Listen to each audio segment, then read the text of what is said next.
Ladies and gentlemen, fighting out of Las Vegas, Nevada, here is the skilled, the highly regarded Devin the Dream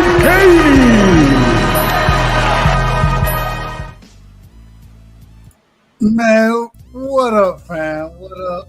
Man, we just had a hell of a debate. Welcome to the first, well, this is actually technically the second live after the debate review. You feel me? Man, the link is in the chat. We're gonna bring my brother up real quick. We got the great brother JD in the building already. You know what I'm saying? Before I go to my brother JD, I want to shout out everybody. And JD, I'm gonna put you on mute. You got a little background noise, brother. You got a little background noise. I'm gonna put you on mute. Copy. But I'll let you know when we rocking, bro. Give me 1 second. Let me shout the chat out. Then we're gonna get to taking on the debate. Man, first things first, man. We had a hell of a debate tonight. I thought it could have been closer. I thought it was going to be closer. Shout out to my brother Knockout Boxing. Shout out to my brother Green. Both of them stepped in the ring. One thing I will say, it ain't easy to step in that ring. You know what I'm saying? It's not easy. And so, man, shout out to both those brothers. Anybody who want to join, man, the link is in the chat. It's pinned at the top. Feel free to come through, give your opinions, man. All opinions welcome. And we're going to cook on the debate. Then we're going to cook on boxing as well, man. So before we get to cooking, though, I got to shout my brother out, man. A1 Hoop Zone is in the building. Shout out to my brother A1 Hoop Zone. He don't know shit about basketball, but he got a hell of a basketball channel over there, man. Y'all make sure y'all go subscribe to my brother and fuck the Lakers, respectfully, of course. Go Hawks. Man, shout out to my brother Speaks in the building, man. Much love to you, brother. I got you right, man. So always know you're more than welcome over here. Shout out to my boy LeVar Cooper. I got to get my boy LeVar right as well. Man, I know what it is, bro. Much love to you, LeVar. You got a wrench over here, bro. Much love to you, brother. The Queen Dahlia is in the building, man. Salute to the Queen, man. Much love, Queen. Appreciate you coming through and showing love tonight. Man, we got my brother Todd Swindle in the building. Shout out to Todd Swindle. Much love to you, Todd. Much love as always. Let's see. Who else we got? I don't want to skip nobody. We got my brother Jerome King in the building. Shout out to Jerome King. Shout out to you, brother. Much love. Much love. We got my brother, man, I know I'm going to mess it up. Akello Netter. That's what I'm going with. Akello Netter in the building. Brother, if I messed your name up, I apologize, but correct me, come correct me if you need to. Much love. Appreciate you coming through, bro. Let me get you right, too. Man, we got my brother Rick Timms in the building, straight from the south side of Houston. Shout out to you, Rick, man. Much love, brother. Much love. We got my brother Emmanuel Pettigrew in the building. Shout out to Emmanuel Pettigrew. I got to get you right as well, brother. John Nori is in the building. My brother ETB, Everything Boxing. Keon, bro, you had a hell of a show earlier today. Couple points we might touch on once we get through the debate. But man, first things first. We got my brother we got my brother JD in the building. JD, man. First things, man. What did you think about the debate? Did you get a chance to watch the entire thing? Break it down for me. How did you see it play out? I was there. You want me to be honest, or you want me to filter myself? Honesty is the best policy over here with me, brother. I bet. I knew you were gonna say that. First off, I'm gonna give credit to Green because he did show up tonight. You know what I'm saying? He did sign the contract last time, but he signed that motherfucker this time. I gotta give him his credit. But man, Green got smoked like a bag of weed, like some OG, bro. He just stuffed them in the fucking, I don't know if it was a Swisher Sweet or some papers, but the burn was slow, bro. You know what I'm saying? And everybody, man, make sure y'all hit the like button, man, when y'all come through. Make sure y'all hit the like button. If you're not subscribed, sub to the channel, man. Yes. Like, subscribe. Please stay in tune with the after shows for every one of the right size after shows, because for the most part we talk about the guys that were on the panel, what's the subject matter when it comes to boxing and things of that nature, and debates. What you miss in the debate? For those of us that were listening in the background, it's a perfect platform to come and voice your opinion. Excuse the background noise, I'm rolling.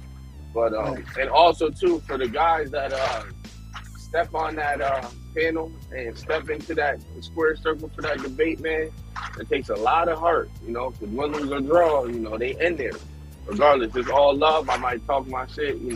I wish I could debate somebody, but I'm on a road consistently all the time. Like I'm on a 13-hour run today, so I really want to take some vacay time and probably debate somebody, possibly Green. You know what I'm saying? Anyway, but Well, real quick, Jay, I don't mean to cut the shit, but we got one of the debaters in the building, right?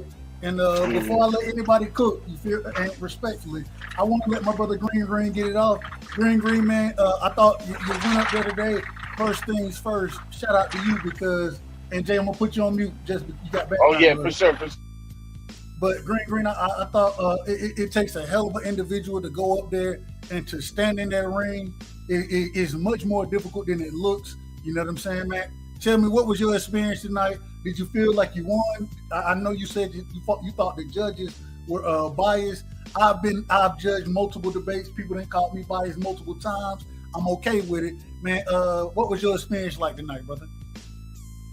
Like I said, man, I was gonna go in there and work. You feel what I'm saying? And I was gonna hit facts, man. Like I said, I wasn't coming from a standpoint of my word is law. You feel what I'm saying? What I'm saying is law. Like I'm just I'm just stating facts, and if the audience can fact check and like, oh yeah, he said this date, woo like that, and that's how I'm gonna bring it. That's how I'm gonna always debate. You feel what I'm saying? Because the other side of it, like me just trying to insinuate that what I'm saying is the ultimate way of thinking. Like I don't think that insinuates a successful debate. But like I said before, the way KO got his platform set up, it's a platform for success. You feel what I'm saying? Where you don't got people talking over each other. Kind of like how you try and structure yours over here, like give everybody their time to rock. And then it's the type of platforms that got they got potential for tremendous success. You feel what I'm saying? So you can like, and it can grow. You feel what I'm saying? And it grow and potentially grow into something even bigger. So, but yeah, the one dude with the microphone or whatever the case may be, he seemed a little too Bud hate crazy. You feel what I'm saying? Like I didn't been in rooms and stuff with dudes. They don't like him. They don't like the move that he made or whatever the case may be. But he was kind of like, it was to the point where the guy that gave me the first round, he basically tried to sway him from. So he tried to sway his opinion for the rounds afterwards. So I noticed that. So I'm like, yeah, like dude, he just Bud hate crazy. You feel what I'm saying? So, but yeah, I said I was coming. I said I was gonna bring some smoke, and I'm gonna be right back at it. So. Green, let me ask you. I want to ask you, being in the ring, and Ricky Williams, Ricky is here right now, but being in the ring, was it what you expected?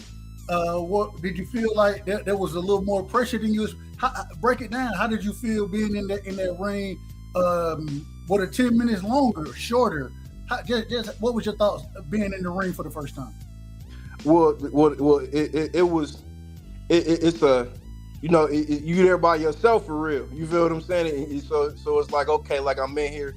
I got this material, and I got to get it off, but I got to get it off in a certain type of fashion. You feel what I'm saying? And that's why I picked just sticking to points and facts that somebody can look and say, okay, well, or if they privy to it and they remember it, you feel what I'm saying? They hit right on the button, rather than me trying to trying to just sway him with just overall just my opinion on because it's a debate. You feel what I'm saying? I'm just debating points. I'm not so overly invested in the fact that I don't like Errol Spence for this reason because he didn't do this.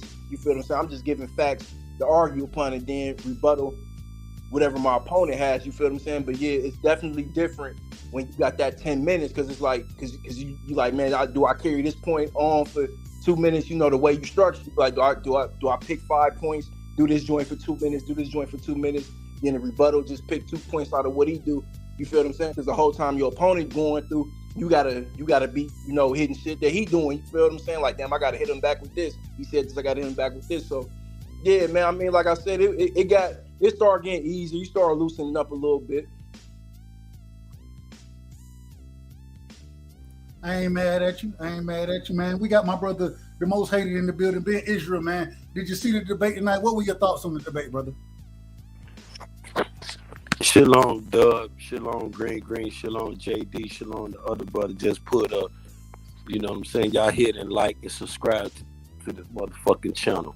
No, I ain't see the debate tonight because I just woke up. But the way Green talking, he was out here defending Bud. And maybe I'm taking it the wrong way. But Green, if any dude, not just you, if any of y'all dude out here trying to debate Bud, y'all gonna get burnt.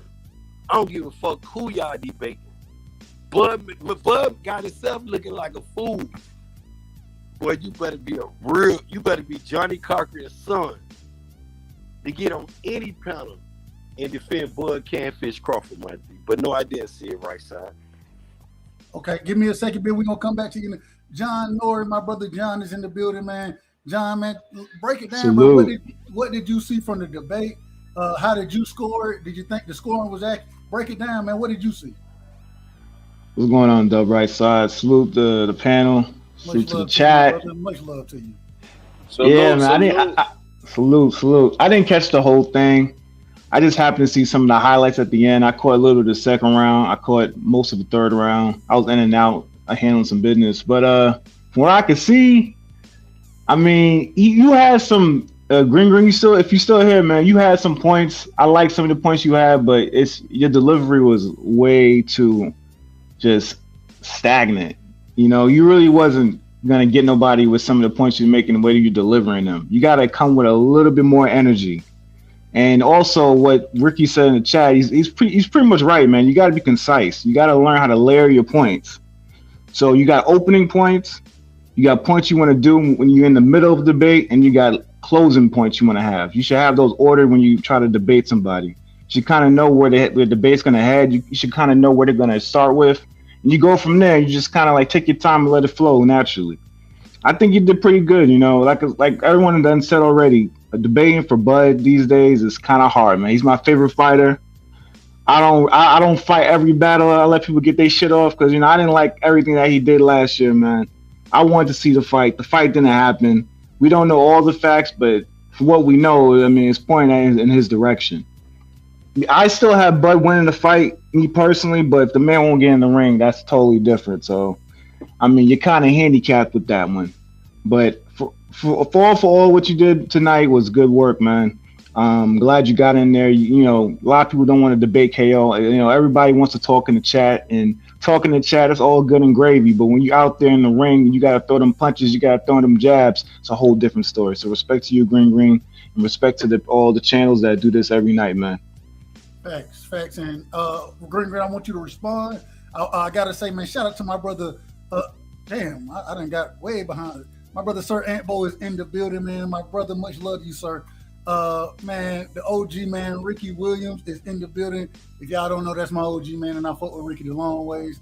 But if you got a problem with the way hey, Ricky, he a grown-ass man. He'll defend himself. I ain't got to defend him. My brother, Bonton, South D-Town, is in the building. Shout out to Bonton, man. The Dank Father in the building, man. Salute to the Dank Father, man. Don Jenkins, the Gotcha Gamer. Shout out to Don. Me and Don don't always agree, but hey, man, much love to my brother, man. Much love. Let's see, LeVar Cooper in the building. You know what I'm saying? Shout out to LeVar, man. Much love to you, brother. Drink more water, my brother, man. One of the top niggas who gonna rob for Bud. But hey, man, still my brother, man. Much love to you. Much love. I hope I ain't missed nobody. If I missed you, I apologize. My brother Rick Tim's in the building. I think I caught Rick earlier, but shout out to Rick as well, man. Man, I gotta ask, when we get into, because one of the things I always say is the questions, right? The questions that are out there, and especially in the debate, those are some of the most important things, the way that those questions are presented. And I think that in this debate, correct me if I'm wrong, Knockout, he kind of alluded to it a few times that Green, you were able to pick two of the questions. He picked one. I know with me and Knockout, when I debated him, he picked the question, I picked the question. We agreed on the question. The first question, right? I believe the question was, is EJ overrated, right? Green, talk to me, man. How did you think you came across, or did the people miss your point? Because outside of, and shout out to my brother G. Bay and to Big Dose, the other two judges. Shout out to the OG KQKC for doing a hell of a job moderating the debate as well. He always do a hell of a job. If y'all not sub to KQ, man, that's one of the first individuals that helped me find the boxing community. So if you're not sub to the OG KQ, man, go sub to him. Same thing with Ricky. Same thing with all these brothers, man, because they putting in work. They definitely putting in work. My question though, Green, the first question is Errol Spence overrated? It seemed like outside of Draco Bay, he thought you did a hell of a job there. When I was listening, I did think that you kind of lost me on some of the points you were making. Man, what was your game plan and the thought process as far as the points you were making in that first round? Well, initially when I started, I went into, the all of the current 4-belt undisputed champions and how the time specification differs from what Errol Spence said, and him, in a few of those champions I put in there, Dave, such as Clarissa Shields, she was able to conquer 3 divisions. He's had his whole tenure at one division. So and it still remains. And that went into me mentioning the Canelo Alvarez, because if your whole ambition is to become undisputed, then you shouldn't be trying to entertain a Canelo Alvarez fight, because Canelo Alvarez already said, that the guys on that side, you need to fight each other. You feel what I'm saying? So that would further strengthen my argument on why it's taking you this amount of time to become undisputed. But it's different because everybody just said, oh well, he didn't sign a contract. But I already gave you specification around that he could have fought Terence Crawford when that Manny Pacquiao fight fell through, and Terence Crawford was off of top rank November of 2021, and it would have been about for the Ring Magazine title. So he would have been fighting for 2 titles, just like he would have been fighting for 2 titles against Manny Pacquiao. So he still had the opportunity, but instead he decided to pull, Ugas from the fight he had with Staniosis and unify with him. But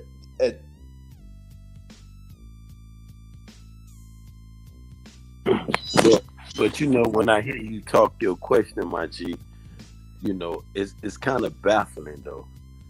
You know what I'm saying? For you to be able to pick 2 questions out of a 3-question survey, sort of, and you get burnt, bro. If a dude allow me to pick 2, I thought you said you didn't watch it. I didn't watch it. I'm listening to what you said, my dude. You just said that. You said when you hopped on, you just woke up. So yes, I just woke up. You take exactly. So that's the point I'm saying. First, congratulations, Green, because you getting real. You know what I'm saying? I'm going on what was said. That's all I'm commenting on, my dude. I didn't watch it. I want to congratulate you first off. But if a dude give you the option, I want you to study and congratulate. It take balls to get up there, bro. Real I'm a war vet in real life. I got a purple eye. Real shit. It take balls to go up there. I give you that. Most definitely. I already knew it was landmines in the field. I told I was supposed to go last Thursday. I was going anyway. You feel I'm coming with facts. I'm not debating out of emotion. I don't me going in there debating. I don't care if the fight didn't get made at the end of 2023, 2022, whatever the case may be. That's beside the point. That happened, but my whole perspective of debating isn't enshrouded in that. So I don't have that disdain. I'm debating facts, and I'm trying to counter the facts that's thrown at me. You feel what I'm saying? Like I got a different perspective on. I don't have an emotional response to that fight not getting made, because I watch boxing that other niggas don't. I watch UK boxing. I watch fight box on. Like I'm a boxing fan. You feel what I'm saying? So if that fight didn't get done, okay, that's cool. It's still a plethora of boxing for me to watch. You know what I mean? But go ahead. But it's not about watching the fight. I understand what you're saying. I'm gonna stick to the question. If you whoop a dude 2 out of 3, you won. You could talk shit the last 3rd round. As long as the dude don't knock out, your phone don't go dead, It's almost if your phone go dead, it's like you done walked away. It's like you got knocked out. What happened to him? You feel what I'm saying? But you can talk shit. You can deviate. You can move the goalposts in the third. But for you, I'm saying green. If a dude give you that again, just stick to Bud accolades if you're going to run up on Errol Spence. Don't talk about the fight. Stay away from that shit. Keep it on. Honestly, I really didn't, though, for real. I think I brought it up one time. I think I probably brought it up one time. I've been watching, Green. I've been seeing you, Green. You ready. Running up. You, Bill, and you too. Knockout. You too. You know what I'm saying? Your energy there. But you got to know, because a dude, Dub, knockout, they was showing me where to go with this shit. I'm free smoke. I like to talk shit. And I can't do that debating. Keep it facts, but keep your energy there. See, if you would have just talked about, I ain't see the debate, I'm going to go back and watch it, I promise you. But from what I'm hearing with you saying, you picked it, what Doug said or you said, one of y'all said you was able to pick two of your questions and Knockout picked one. Yeah. I would have talked about Bud, motherfucking act. I could defend. When it's a debate, I tell dudes, I don't want to talk about Errol Spence and Devin Haney. I don't study them sickly. I smoke, I go, I run, I debate anybody on them two fighters. But when you talk about a definitely, you better not offer no Devin Haney, man. You find the right, and then you might use that. When you have a good dance partner, I don't think a debate my personal opinion, I don't think a debate supposed to be comfortable. It's just like me and Keon. Shout out to Keon. Shout out to Knockout. Shout out to Dub Right Side, everybody in the chat. Keon, the most hated here, we supposed to talk about Adrian Broner. I think that's a good debate. It goes away to see where you're boxing at, to be able to talk about a person. Debate on a topic. Because I think Adrian Broner is still got some fighting in him. You feel what I'm saying? Cap. Keon. Before, you can before say cap, but that's different. That's a debate topic, though, bro. But before we get to the AB piece of it, we got our other debater for the night, man. KO is in the building. Man, I want to ask my brother KO. KO, man, how did you feel the debate went? And man, break it down. What did you see tonight as far as that debate? Man, look, first shout out to Green for a lot of people challenge me to debates and then don't show up. So first of all, salute to him for showing up, getting in the ring, taking the time to study, and talking his shit. Secondly, salute to you, bro. You don't have to like give more light to my debate and spend your time doing that shit to the debate series, but you're doing that, bro, and I appreciate it 100% because I consider you like a brother. So that means a lot, bro, to have you doing this shit and spending your time so people can continue to talk about it and big up what we got going on over there. As far as the debate, bro, after saying all that respectful shit, man, I bodied that man, dog. That shit was. I felt like it was easy because the questions, they too skewed in Spence's favor, bro. Like Errol Spence and Terence Crawford is the easiest debate on YouTube right now, bro. Like you people will have a better opportunity if you come at me with like some Tank Davis, Devin Haney shit. That shit's actually debatable. But Errol Spence and Terence Crawford is not. So I was going through the rounds and shit, felt like it was cool. And then just in my opinion, I'll let the panel talk on it, you know what I'm saying, what they think, because obviously I think highly of myself. But when you debate me, bro, and you say some shit, you got to be cognizant of the shit that I can flip on you, bro. And he kept saying, in my opinion, a lot of shit that I could just flip. And to me, that's the main, like I don't know how other people debate. To me, the strongest thing that a debater can have in their back pocket is the ability to rebuttal your shit and kill all your points. Because then the people don't even remember what the fuck you said. So I always try to focus on what I think the other person gonna say.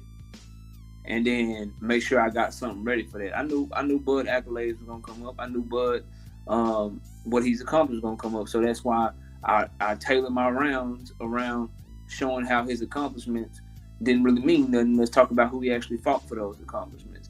I knew when talking about Jerron Boots Ennis, the whole he ain't never fight nobody was gonna come up. Well, how I'm gonna counter that? Okay, cool. I'm gonna go ahead and talk about that. He's rated right where he should be because he got the IBF belt. So he's right there where he should be, at the top of the division, but not with the best. Right there where Virgil and Stanionis is. So I thought it was good, man. I thought it was some good work. And you know, a lot of people like they don't want me to be the first person that they debate. So the fact that Green, like he came up to my shit and called me out on my own shit. So you know I'm gonna answer the call, but you know, no disrespect to him, but I think that was 3-0 clearly easy work. I think the rounds got worse and worse as the time went on. And you know, like I tell everybody, bro, you're gonna get a good show, but if you debate me, it's either gonna be I'm gonna 3-0 you, I'm gonna body you, or we're gonna put on a hell of a debate and it's gonna be a classic. That's the best you can hope for, but I ain't losing no motherfucking debate, bro. I'm not mad at it. I'm not mad. Real quick, man, I want to shout out some people real quick, man. Shout out to my brother DP Rocker in the building, man. Much love to you, DP. Man, we got my brother Brian Corbett in the building. Brian, you want to jump up here and get it in, or you know, keep it respectful, of course. But hey, always feel free, brother. My brother Edgar Chavez is in the building. Shout out to Edgar Chavez, man.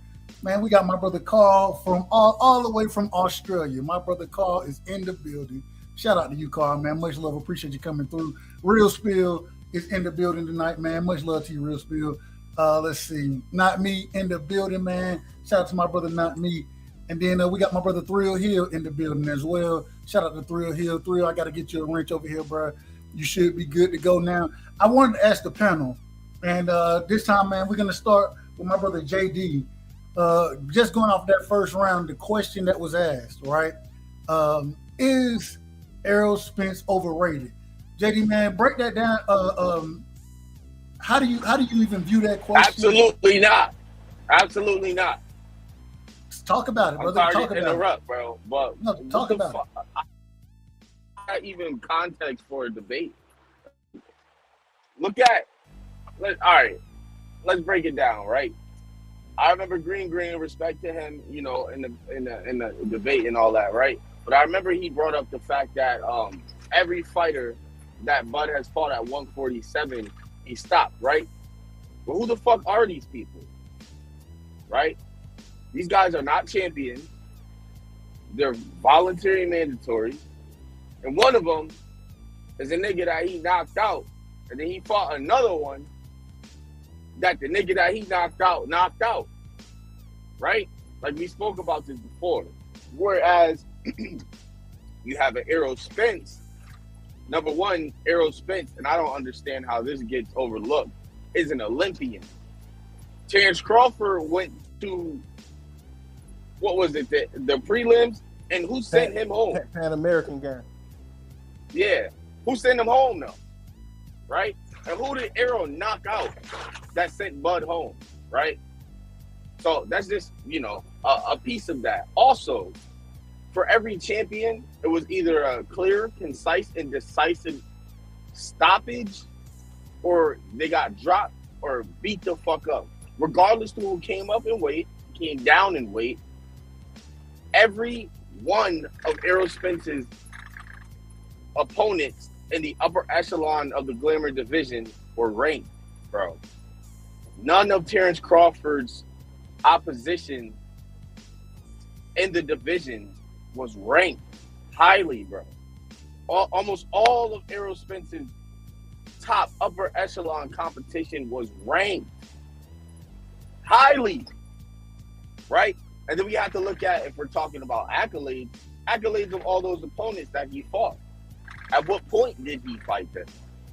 Now, KO pointed this out in the debate, and I thought this was a very strong point, and the reason to me why I thought he won is that Kell Brook was number one at the welterweight division when Errol took his fucking eyeball, bro. Like, Errol Spence is not underrated or overrated. He's not overhyped. Errol Spence and overhyped and overrated shouldn't even be in the same fucking sentence, bro. Like overhyped to me is Canelo Alvarez. That's overhyped to me. Overhyped to me is Lomachenko. That's who's overhyped to me. The irony. Overhyped to me is Bud Crawford. That's who's overhyped to me. So no, Errol Spence is not overhyped. Hey, you know, we gotta go ahead, Ben. To chime in on that, cause he great job, JD. But I won't knock out. I mean to like shit. stow the fucking mic and all Great that job, shit. but I want I want Knockout to hear this shit. My assessment, and this why Knockout, aka the Supreme Matchmaker. That's Knockout name, aka the Supreme Matchmaker. But guess what, concur. Matchmaker? When you talk about it, have the question was, is Errol Spence overrated? I'm gonna go. He elaborated on amateurs. Fuck amateurs, cause sometimes a dude can whoop a dude in amateur and get his ass kicking professionals. I'm gonna start in the professional, and I'm gonna start with two names, great names, and I'm gonna start with Mr. 50-0 Knockout. When Errol Spence went down to his gym and kicked his ass and got thrown out.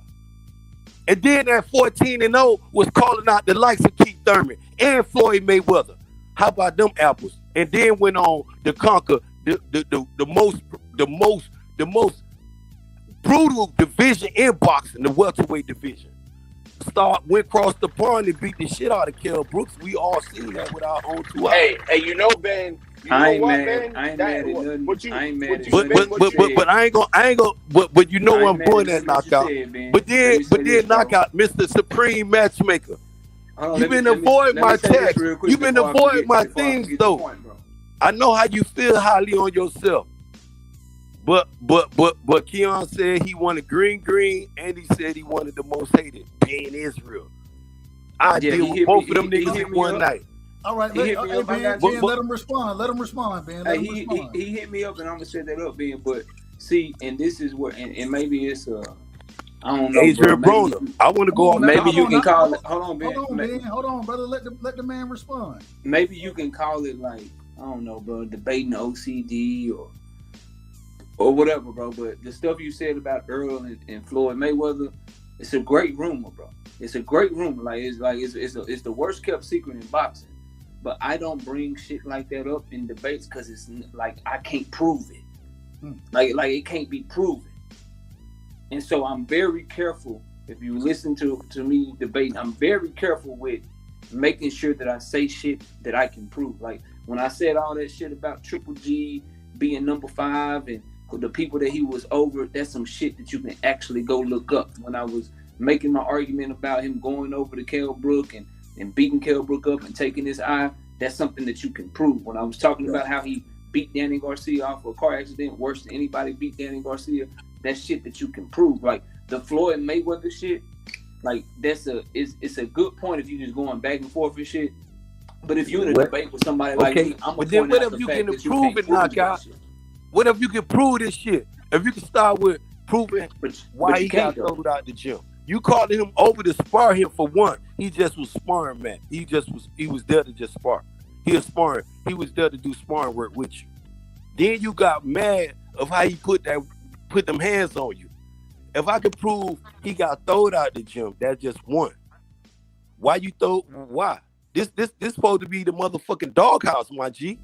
All I know is they both. But if you ask both of the fighters about it, you said prove it. This is why I love the debate. This is why I call you the Supreme Matchmaker. No, I mean, bro. I'm keeping my facts lined up. If that's the point, if that's the being point Israel you got, bro, the most hated that you got. But I ain't tripping on that. Like, dog, you know what I'm saying? Do your thing. But for me, just my debate style, bro.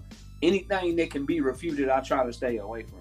Like, if you can refute what I'm saying, it don't go into the argument. Like, even though he was green, even though I never debated him, I never talked boxing with him, bro. Like, I take this shit serious. Like, I got bullet point. Like, I ain't one of these dudes that's gonna sit up and act like, oh man, I'm off the dome with everything. I do this shit off my dome, bro. Nah, bro, I do research. I got bullet points and shit. When you talking, y'all see my head down because I'm writing down everything a motherfucker saying, and I'm thinking about what I can say back to him. Like, I'm really in that shit, bro. Like, I really love this shit. So that's not like, again, use your point, bro. Do your thing, but knowing the facts of the matter, all I heard Errol say was that it was good work, and all I heard Floyd say was that it was good work. I didn't hear Errol say I put hands on that man.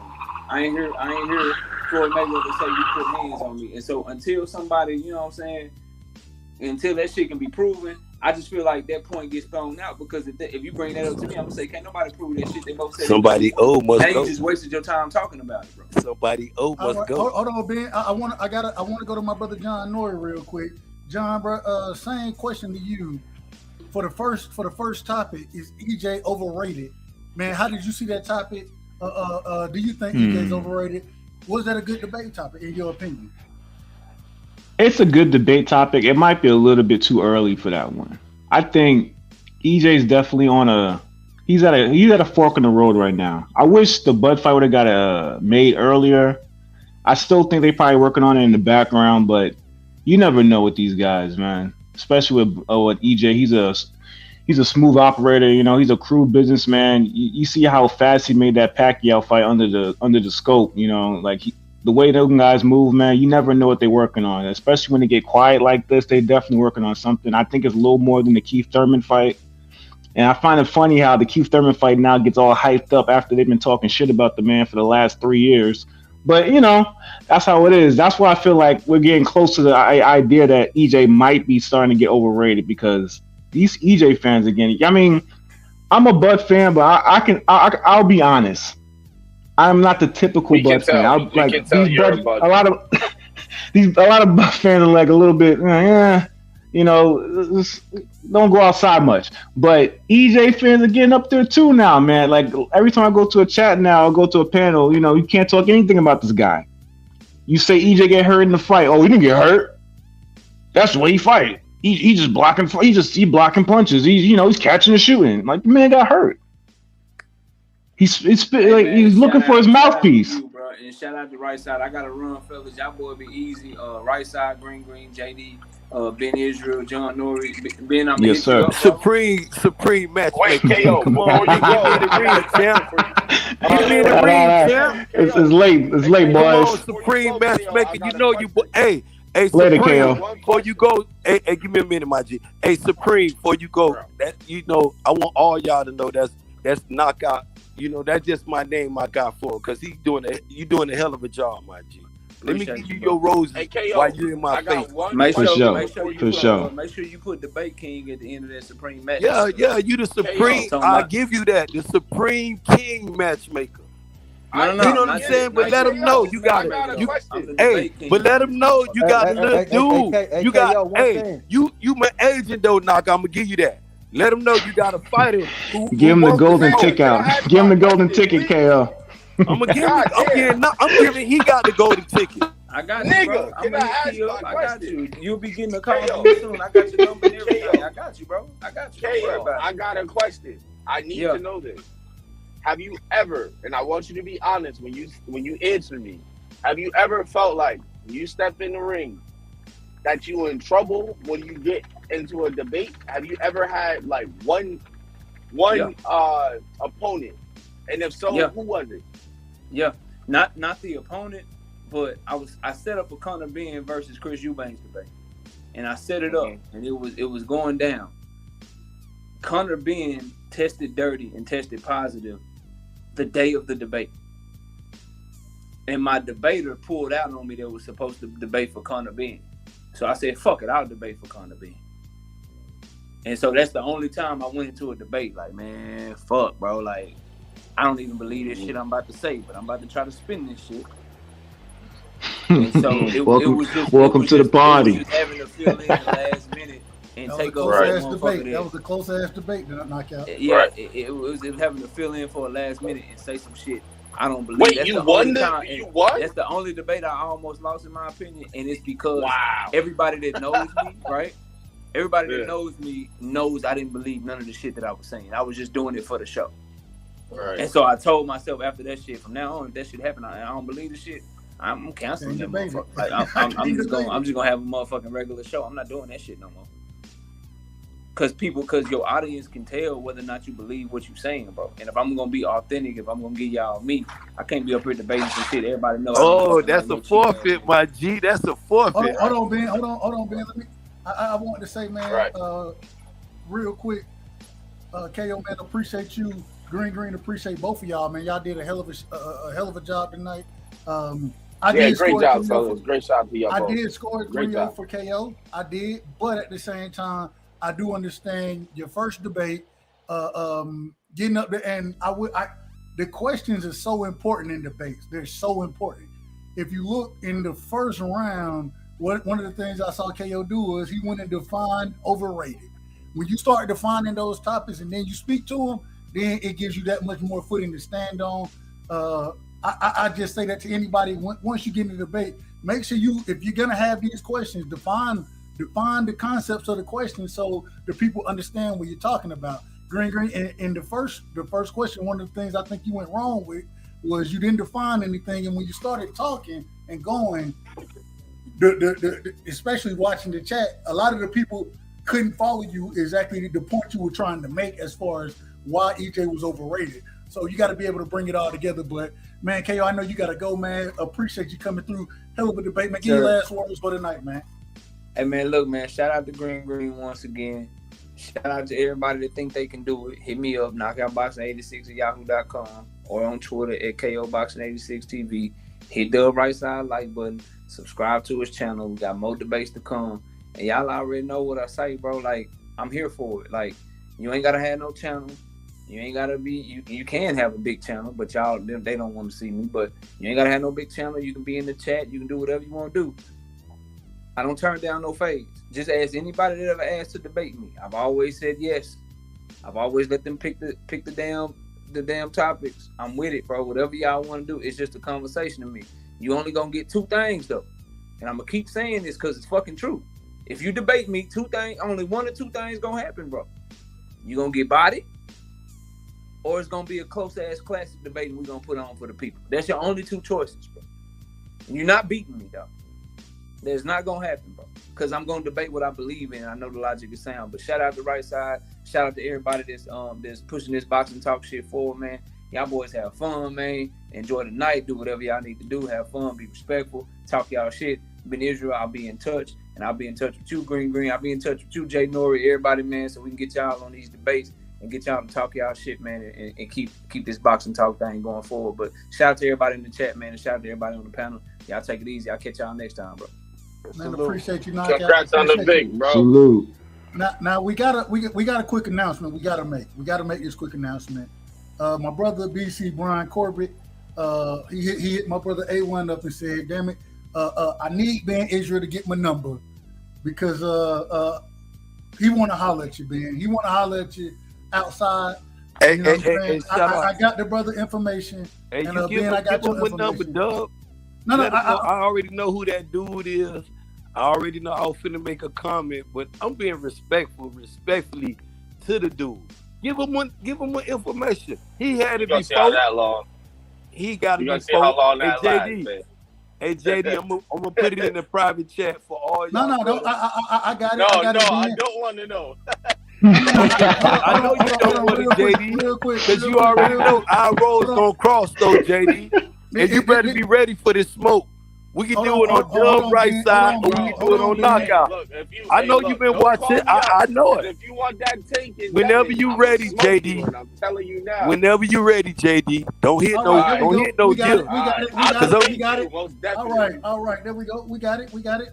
Ben, what I'm gonna do? I'm gonna send my brother. I'm gonna send Brian Corbett. I'm gonna send him your information. I'm gonna send you his information, and so y'all have each other information. And so then y'all can get it in how y'all want to. Y'all want to come on the show? That's fine. Y'all, hey, I would love to see both of y'all on Knockout Show debating. I think that'll be a hell of a debate. We'll recap it here as well. So, but I got both of y'all information, and we're gonna move forward. Getting into the second round, I want to talk about the second round. The second round was the most interesting round in my opinion because of the topic. Once again, is Boots Ennis overrated, right? And when I first heard the question, it kind of threw me for a loop. I was like, wait a minute. How are we saying that Boots is overrated? What does this have to do with EJ and Bud, right? What does this have to do with? And then when the brother started cooking on it, I saw the connection that Green was trying to make there. Green, man, break it down. When you came up with that question, break down your thought process and then how you wanted to connect Boots with Bud and EJ. Break that down for us, brother. I mean, well,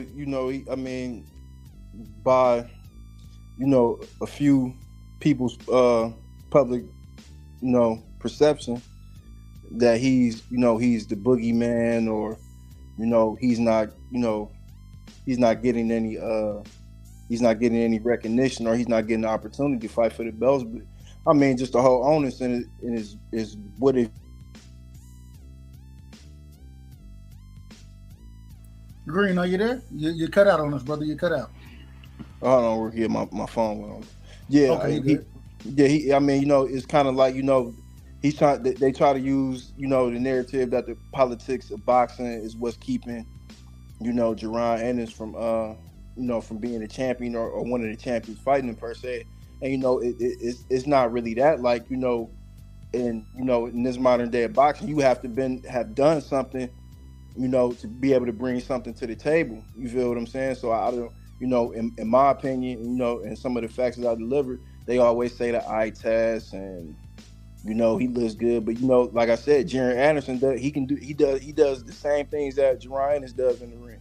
Same things. You got a Ben Rodriguez, I gave you some champions that's more decorated than he is, at the same age as him and as younger. So that's really was the context of the argument. Now I will say, and then I want to pass it around. I will say I thought it was kind of intuitive when you brought up somebody like Jared B. Baby Anderson, right? When you bring him up, we look at him as the goods. He's next up in the division, right? And so when you bring him up and you compare him to Boots, I feel like you're saying Boots is the next one in the division. And so let me know, was that what you were going through? No, I mean because the whole going for it, excuse me. No, I mean because the whole thing is Jerron Ennis, he has 30 fights. Like he doesn't like if we saying he's generational by his skill set. Or I gave you an example of a guy that does the same exact things that he does in the ring. Now if we talking about his presence at 147. He has 30 fights. He has more fights than Errol Spence. He and then like his knockout, he had a rebuttal for. I don't remember exactly what it was, but he has 9 less fights than Terence Crawford. But he hasn't been fighting as long. He hasn't conquered any other division. So it's like it's like if you look on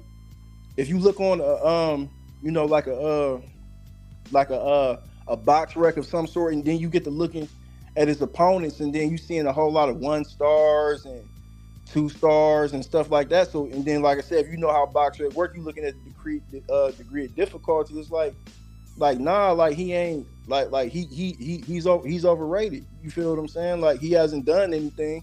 You feel what I'm saying? And that's why I use the Sergey Lipinets thing, because Knockout, I think he rebutted and said, he's a former champion, whatever the case may be, but he hasn't. Lipinets didn't have any belts at 147.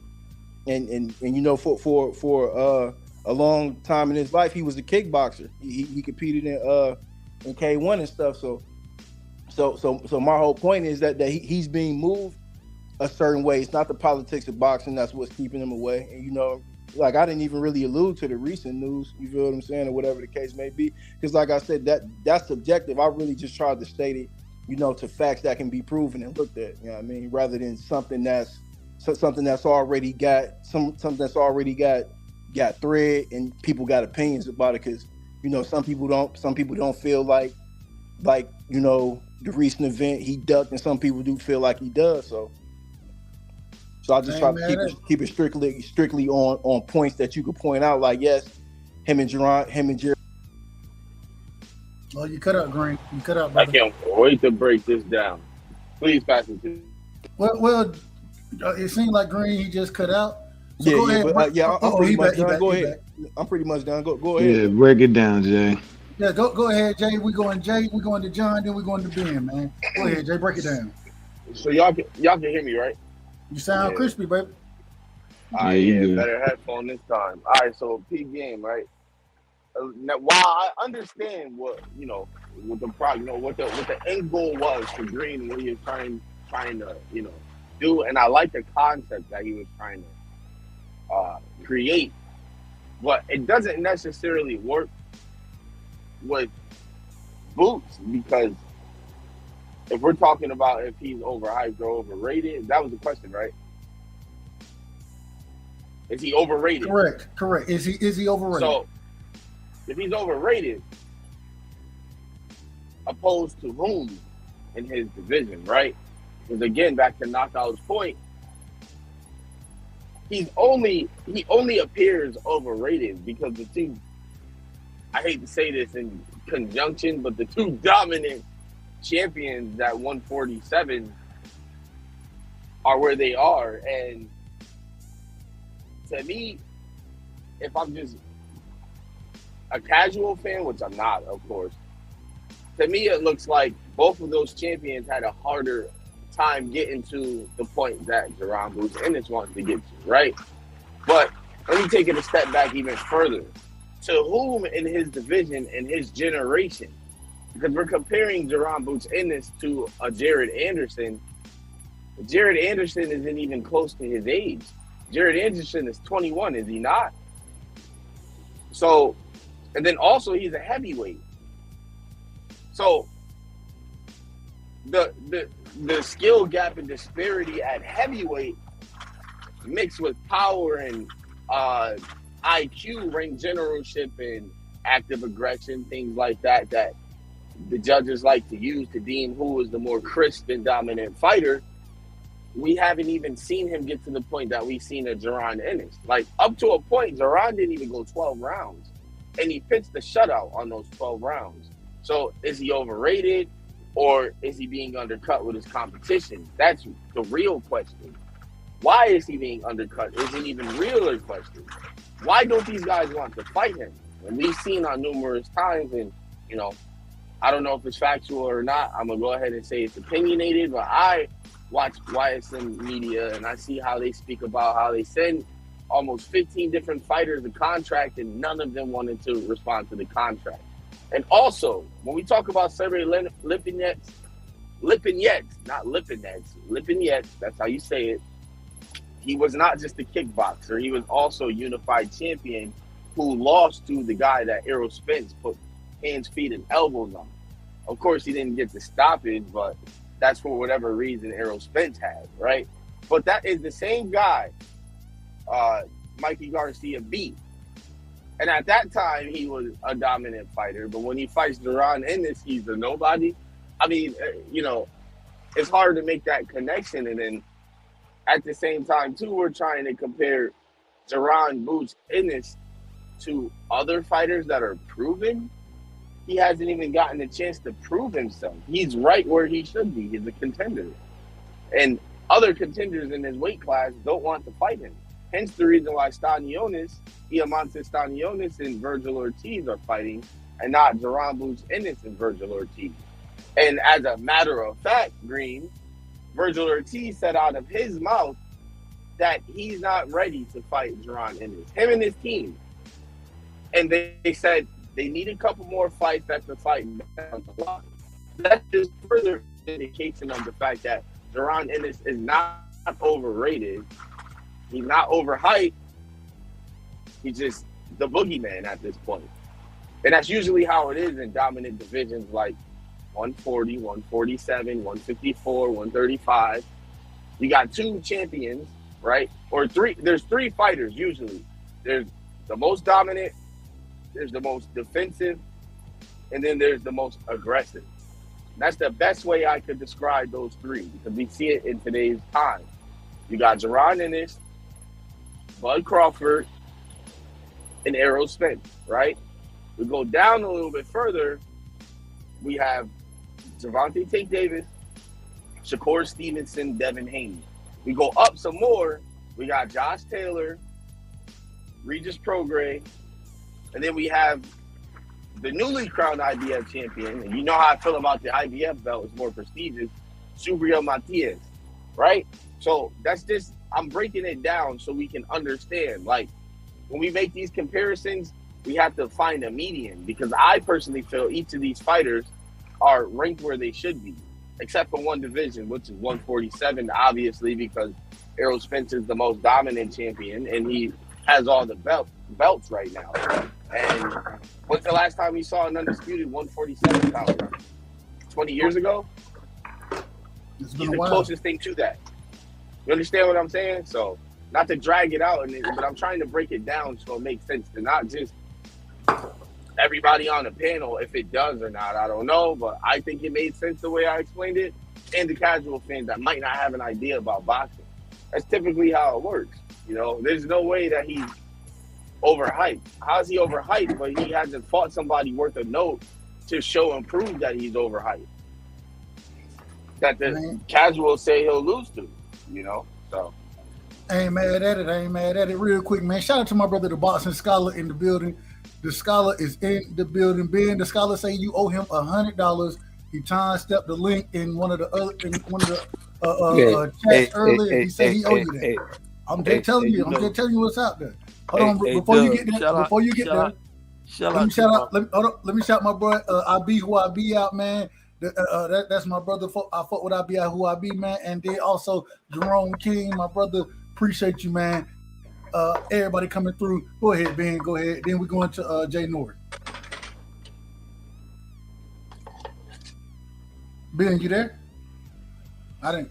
I'll jump on real quick. Go ahead. Shout out to the Boston Scholar. Okay. You know what I'm saying? With that counterfeit $100 that he owed me. And I want my money, Boston Scholar. And I told you about trying to push them counterfeit money on me, my G. And that's why I left the other night, Dub. I had to go keep my appointment with dudes. You know, I jumped off the counter. And I had to go over there with the Boston Scholar, with the buffoonery. Shout out to my homeboy, Dub, right? I mean, I be who I be. But Dub. Let me monopoly money, my guy. Go ahead, Ben. No. I be who I be, my dude. We fuck with I be, you know, that's my nigga. But then, hey, Dub, I'm finna jump off for a minute because somebody keep hitting me up, right? Do your thing. And I respect you for doing that shit. You a real dude, though. And I'm gonna get back. I'm gonna just jump off right now. All right, that's a bet. All right, man. John Nord, man, go ahead, brother. And before I let you cook real quick, man, shout out to my brother R West in the building. R West always showing love coming through, man. Much love to my brother R West.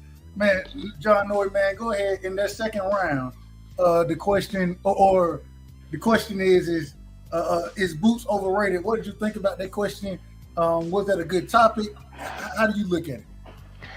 I like the question, but it's hard. I mean, I wish it would have came earlier before we heard all this news, man. 'Cause at this point, he was overrated, but at this point, Boots is pretty much rated at where he's supposed to be. I think everybody kind of calmed down a bit with the hype, and like I think everyone's ready to let Boots kind of like grow into his talent. You know, we don't know if he's gonna be generational talent. We don't know if he's just great fighter talent. But I think people are ready to like officially let him grow into that, because before the Karen incident, I call it the Karen incident. Before the Karen incident went down, it was a lot of hype. We had a lot of people really believing this prospect could beat Bud or EJ. I'm talking about knockouts, not no going 12. They thought he could really take them out. So, you know, once we saw the Karen fight and we saw that he does have some deficiencies that he needs to work on, that the skill level between all three of them is not as disparate as people thought it was, that, you know, he is still a prospect. He doesn't have any championship fights. He hasn't fought anybody with a real like crazy record yet. I mean, I don't think he's fought anybody that's been undefeated yet, if I'm not mistaken. So he has some growing to do. But I think, you know, due to the current events, I think I mean, I don't know who picked the question. I think Green might have picked that question. I mean, you're kind of late to the party with that one, brother. You should have came with something like that earlier. Was that? No, you said I was late to the party with that question. Yeah, man, because I feel like you picked it too late, man. After this point, man, he already been humbled. You know, he done took some lumps for his the quality of opponent that he faced, and for him to point out that I don't understand how he's humble, but he picked the shutout. Man, he got humbled, dog. We can all act like, you know, he didn't have like. Come on, you saw the disappointment in his face during the fight. For someone that pitched a shutout, his team did not look that happy about the results they got that night. It was booze out there. Interim belt. And if you watch those TikTok videos about the fight, there's a whole bunch of booze, a whole bunch of quietness, a lot of silence, a lot of mice talking, and during the fight. Right side, bro. Come on. You gotta be honest, man. Hold on. I gotta say this. When you bring TikTok videos into it, I question the authenticity of it. I'm not a TikTok follower. It's just me. So I ain't never watched a TikTok video that quiet, man. God damn. It was quiet. Listen, man. That was a quiet fight. I'm gonna tell you like this. After JD, man, we got to go to my brother Green.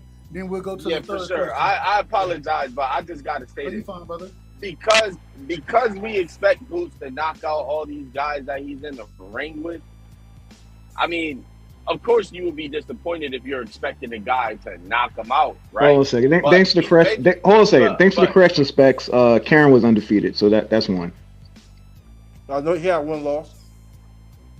Oh yeah, one loss. Y'all lying on the chat. Come on, man. I believe when they fought. Karen Ferguson had one loss. Bro, I wasn't even talking about Karen being knocked out. I'm talking about the fact that Jerron Ennis pitched a shutout, but you guys are used to seeing him knock his opponents out. That's what I'm talking about. Because you didn't see him knock him out, he's a PBC fighter, which, or a Showtime fighter. Usually Showtime and PBC fighters are exciting fighters. And the excitement that you all yearn for, you didn't receive it. That's why TikTok culture is so addicting, because there's excitement in it. But for us boxing purists, I do not feel that he was humbled. He just learned something, which was I can go 12 rounds and pitch a fucking shutout against a mover. Is Keith Thurman not a mover? With Jerron Ennis' relentless pressure and his combination punching, you don't think that he could stop soft body Keith Thurman? Because no. He knows all he has to learn is to cut off the ring better. But he pitched the all he has to learn, he's supposed to be a generational talent. All you have to learn is to cut the ring off. No. You said that's what we're talking about. We're overrated, bro. No. You said he should be a generational talent. The question was, if you're talking about you can beat Bud and EJ, you better be something. I believe he can beat Bud. I don't know about EJ. I believe he can beat Bud. He can't beat Bud. So at that point, right, and I've said this point before, right? At the age that Jerron Boots Ennis is right now, who was Bud fighting? Can you name? I have no idea. Exactly my point. So, no, Jerron Ennis is not where he should not be. He is exactly where he should be. Because you didn't know who the fuck. I'm not comparing him to Bud, though. You guys were. That's what I'm saying about overrated. I'm going to let him cook, though. I feel you. But don't ask me a question if you want me to talk. No. It goes back to. I just want to say this last piece. It goes back to my point. To whom and how are we assuming that Jerron Ennis is overrated, and who are we comparing him to make that point? Most people say the people that he says he can beat. Terence Crawford and Errol Spence Jr. It's not a secret. This is what people have heard from Jerron Ennis, so that's who they deem that to be him comparable to. I'm not making this shit up.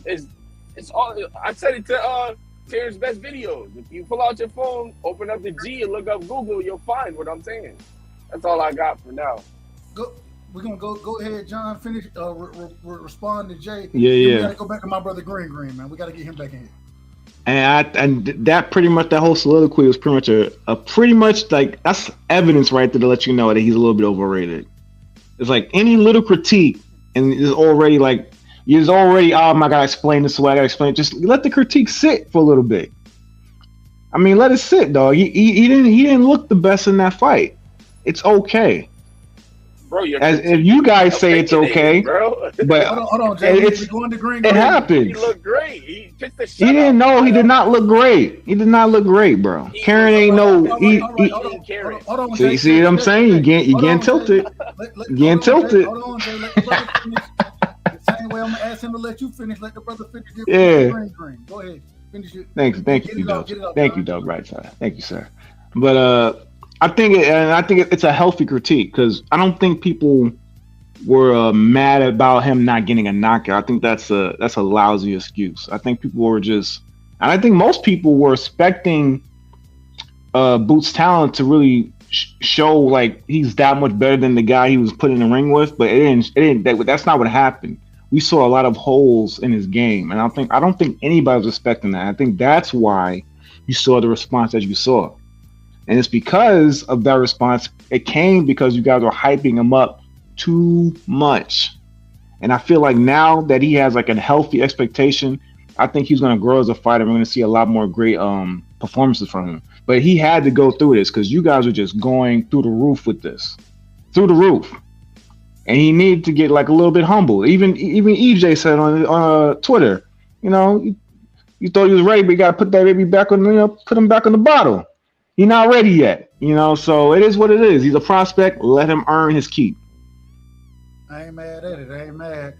I will say I did want to point this one thing out.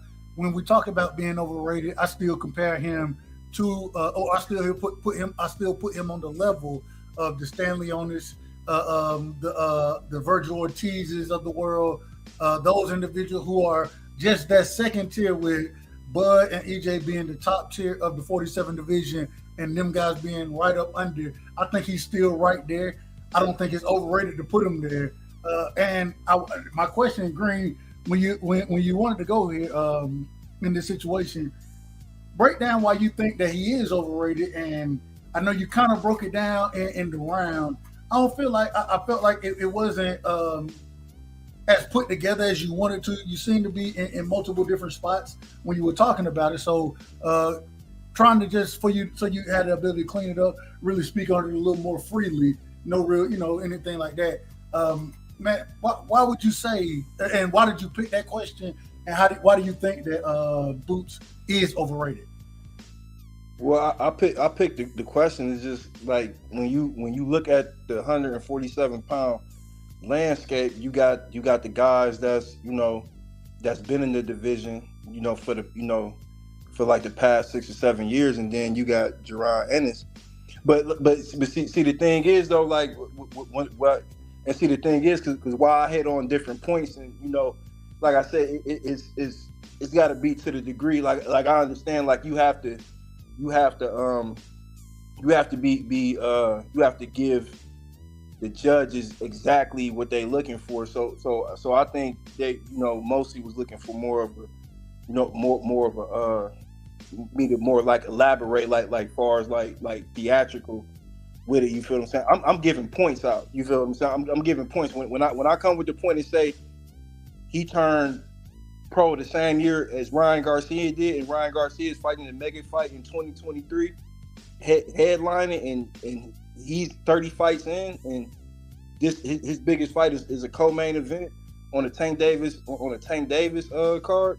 Like that establishes what I'm saying, like far as overrated, because from my perspective, you're not a prospect if you have 30 fights. Like I've never heard of a prospect having 30 fights. So if we're gonna keep the same energy for Jaime Munguia, how come it's not directed towards Jerron Ennis? You feel what I'm saying? If he's supposed to be this generational talent, when I say his best win is against Sergey Lipinets, this is Sergey Lipinets or Lipinets, or however you pronounce his name.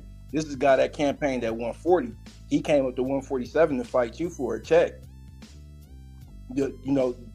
Journeyman type vibes. You feel what I'm saying? When I compare, because I got to put it in context. When I said Jared Anderson, I'm talking about the eye test, not age and not accomplishment. I'm talking about strictly the eye test, what they do in the ring. Jerron Ennis does nothing different than what Jared Anderson does while he's in the ring. He can switch hit, he slips, he rolls the punches, pivots, switches on demand at will, all that. You feel what I'm saying? And then, like I said, I left a little bit on that round because honestly, my notes that I was going over with, they had slipped away because the fan was blowing and stuff. So I'm like, damn, I don't want to break my trying to keep concentration. You feel what I'm saying? But like, even if you miss like Virgil Ortiz, he didn't start his career at 147. He had some intermediate belts and European titles at 140. He came up to 147. So it's like in 30 fights, you have more fights than Errol Spence. You have 9 less fights than Terence Crawford, and you're not fighting any top opposition, but the narrative is that you're being ducked. You feel what I'm saying? And then when I gave the examples of other guys that's his age or younger and their accolades, early on, it kind of strengthens my argument. Like, hey, wait, hold on, because you got a guy that's 24.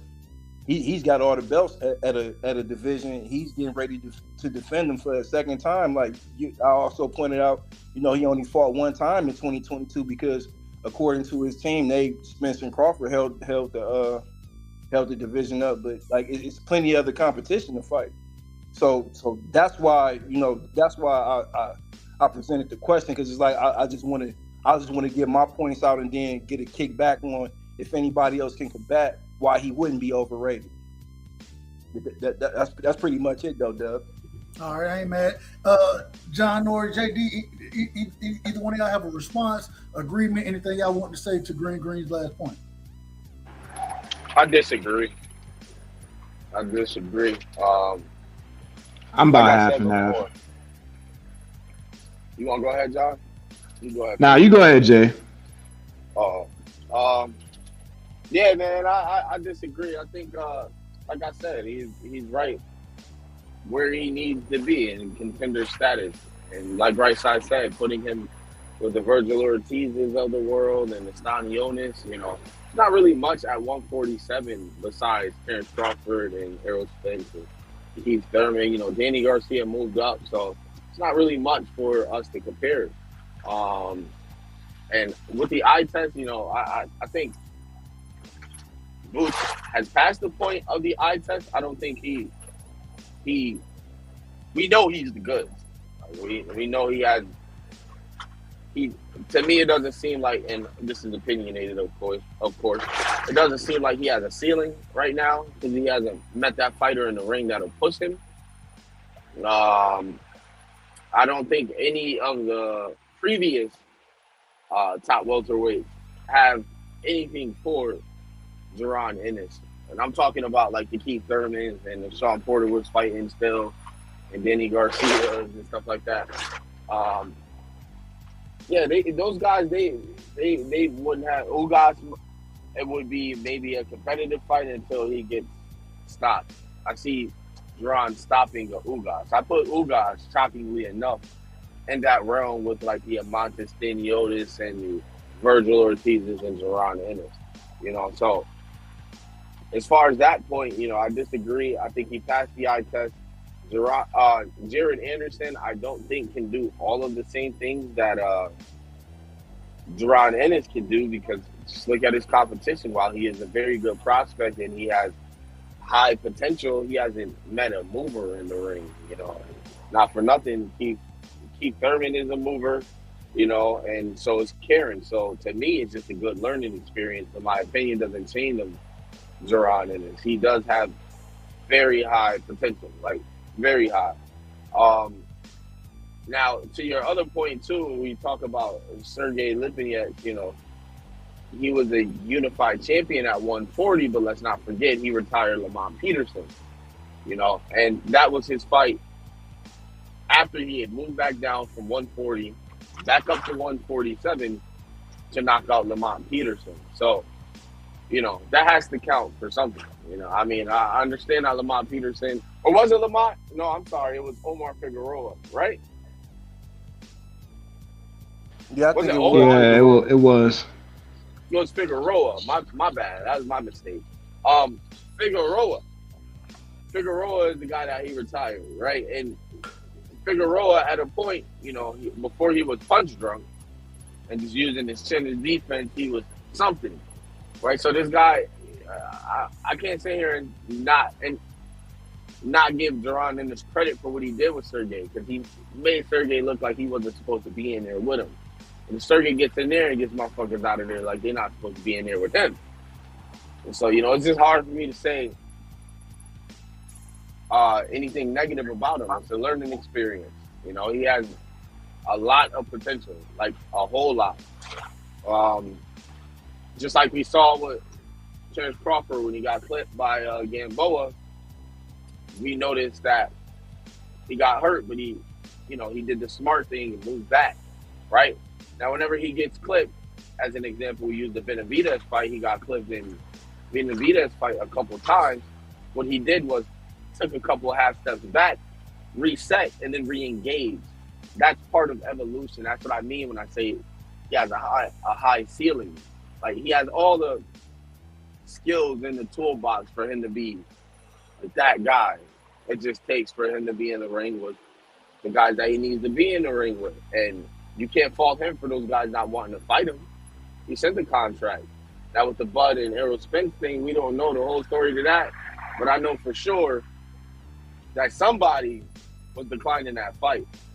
And there were guys saying that they don't even know his name when he was on the come up. So.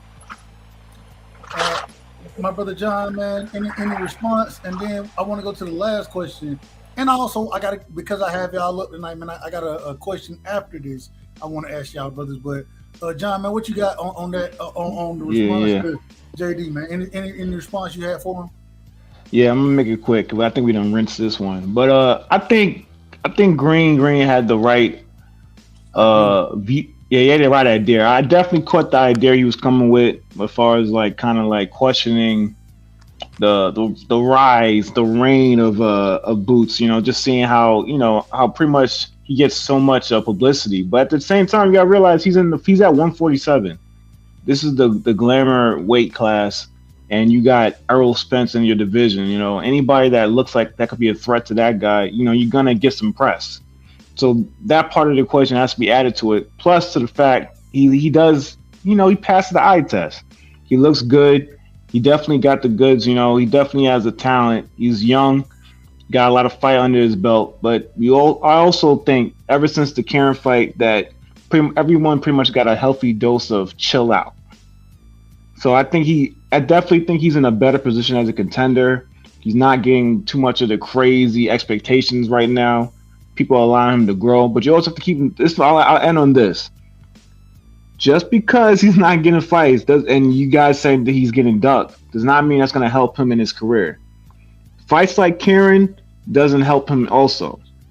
He has to find a way, especially dealing with movers, when you're the guy who wants to come forward all the time. You got to find a way to deal with those kind of fighters, because I see those kind of fighters becoming the usual thing for him. Don't let this turn into a Canelo situation where you can't fight people who actually have legs. I don't want Boots to turn into that kind of fighter. Let's not do that. Let's not even start that equation with him. He's a black fighter. You have to know how to fight people who can move in the ring. Like there's no excuse for that. We can't do that like other fighters and from different backgrounds. You know what I'm saying? We have to be able to fight athletic fighter. You have to be able to fight any kind of fighter when we get up in there. That's the expectation that we have as a black fighter. So I hope he gets over that hump, gets more experience, because Keith Thurman could possibly be waiting for him in the future. Damn, a black fighter though? What about Cody Crowley? He's not a black fighter, but you see what he does to people. I mean, I think it just all falls on the fighters, Hold on, real quick before I really don't. I just want to say I really don't want to go into Cody Crowley too much. I kicked myself out my own studio. Don't know if this ever happened. I saw that. I was like, what the hell? Yeah, I kicked myself out. I don't know how. I want to ask this because I want to ask about that last question and get everybody's opinion on it. And then before I do it, though, I want to get I feel like I'm a tad bit more seasoned than most as far as dealing with the debates go. I've debated twice. I've judged who knows how many debates.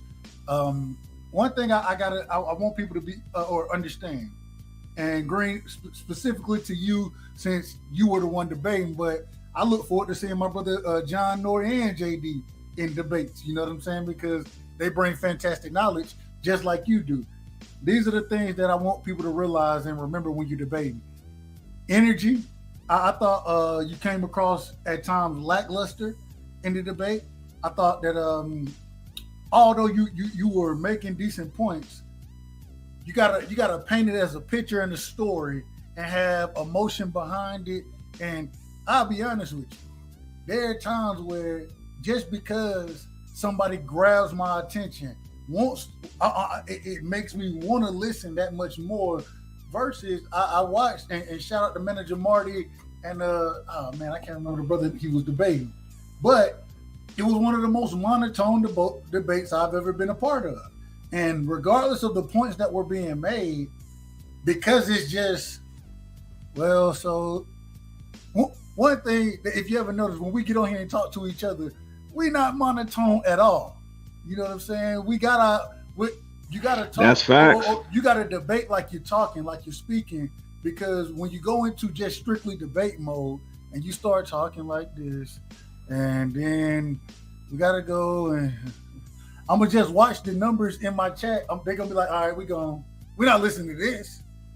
And so I feel like Green ain't gonna hold you, bro. If you would have brought more energy, you know what I'm saying? I thought, and I know for me, when I first debated Knockout, that was my first debate, and I was nervous during the debate. I didn't even expect to be nervous. And then when it started, I remember that first round, like, shh, all right, let me.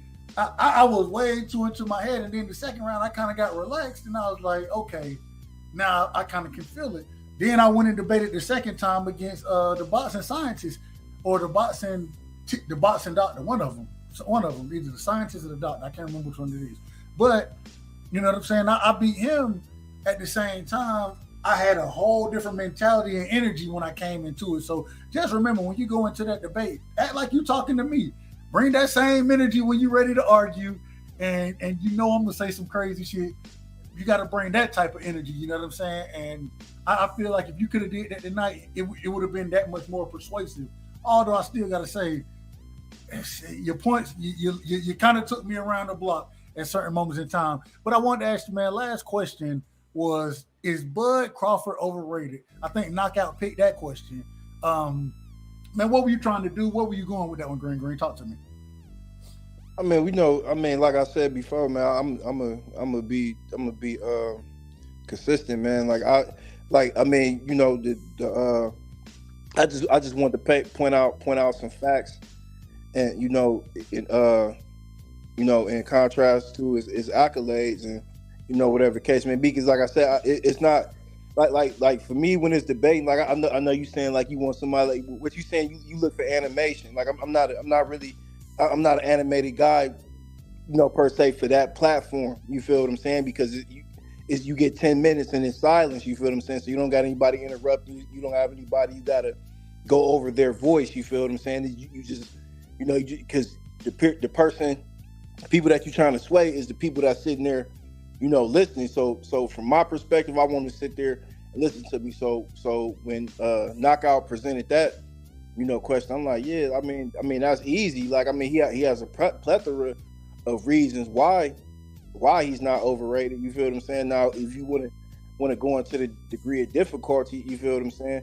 It was a couple things that, you know, I felt he kind of used his own personal opinion on rather than it being the facts. Like, you know, like the whole Ricky Burns and it's a draw, or the Prescott fight, like but you didn't, like, you know, Prescott, like he just knocked Amir Khan out, and you get the fight on a 10-day notice. Like, so, you know, in regards to being overhyped, like I didn't, you know, because the one judge said, you know, that doesn't correlate with being overhyped, but you know, just like JD said, and I have to agree, like, you know, he wasn't an Olympian. He made it to the Pan Am Games. You feel what I'm saying? So it's not like he was a highly scouted guy. Like, he got a chance, he got an opportunity, and he made what it was of it, and then the rest is history. So I kept it along the lines of that.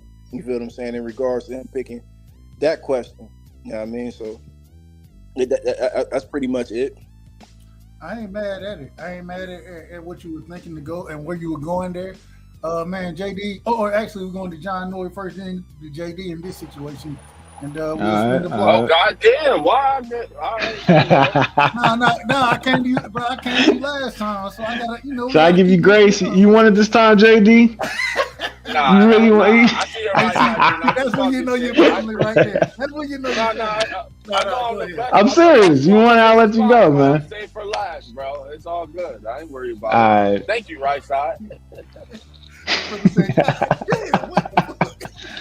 You try, right? Hey, man. Bud Crawford, is he overrated? He's not overrated, but he's not very liked right now. I mean, he's not liked at all right now. He has 8 championship fights. You know, that's 8 big W's right there. EJ only has 3. He has I think he's in like three weight classes. You know, he has a championship in. So I mean, like, he's a Hall of Fame resume, regardless of who we think about the fights that he won and who they fought and what time of during their career they fought or whatnot. I mean, you can nitpick everybody's career and find little things here and there. Nobody's gonna fight at the perfect time all the time, you know. But for the most part, Bud is a Hall of Fame fighter. Everybody knows he's going to the Hall of Fame. It's okay. However, that doesn't excuse anything that could even remotely come close to you ducking your biggest fight. So you're not going to be liked. And as a Bud Crawford fan, I just got to keep it a buck with that. I mean, I don't know all the facts. I don't know what they offered the man. I don't know, man. There's all these contradicting posts. There's all these contradicting information coming out about the fight, and a lot of times, we get frustrated with this stuff, man. We hear this every week, and I hear a lot of people in the chat say all the time, "Well, I don't know why you keep talking about this." The reason why you keep talking about this is because he's a threat to EJ. That's why he's not overrated. If he wasn't a threat to EJ, we would have been got over this. But he is a threat. See, now I gotta ask. It's interesting the way you say that. He's a threat to EJ, right? Yeah. He's the more accomplished fighter, right? That's what you would argue, correct? Correct. He's the older fighter. Is he more a threat to EJ, or is EJ more a threat to him? EJ is more. I think it works both. I think it works both ways for sure. I think it works both ways for sure. Hold on, real quick, JD, and I'm about to come to you. Yeah, he definitely asked me. Hold on, JD. I just want to say this one thing, then I'm gonna go to you. It's the only reason I say it. You presented it in one. Presented it in one manner, right? And I understand why you did it. The reason you did it because the question was, is Bud overrated? That was the question, right? And so I understand why you presented in the man you did. And all I'll say is, and then I'm gonna pass. I ain't gonna be long. All I'll say is if you're gonna present it that way, you have to do it the opposite way as well. With him being the more accomplished fighter, you already telling me he's not overrated. He's just not liked. And him, like my brother brought out, Green brought out in the debate, a Hall of Famer, hands in the Hall of Fame stone. You feel me? Who's the bigger threat in this situation? That's the real question. Go ahead, JD. All right, go ahead, JD. I mean, go ahead and say what you was gonna say, John. No, respond. Okay. Yeah, I'll make it quick. I mean, I'm willing to go both ways, with it being paused. I'm willing to acknowledge it on both sides. I don't. That's why the fight's great. I don't see that. I want to see the fight. I'm not part of this. The BS squadron of just making up excuses why we can't have the fight or Showtime this and Bud Crawford does this. I mean, I think he's a scammer for sure. I think he counts his credit card bills every night. I think he one of them kind of dudes. So that's what. Okay. I mean, it is what it is. Wait a minute. But that don't mean that.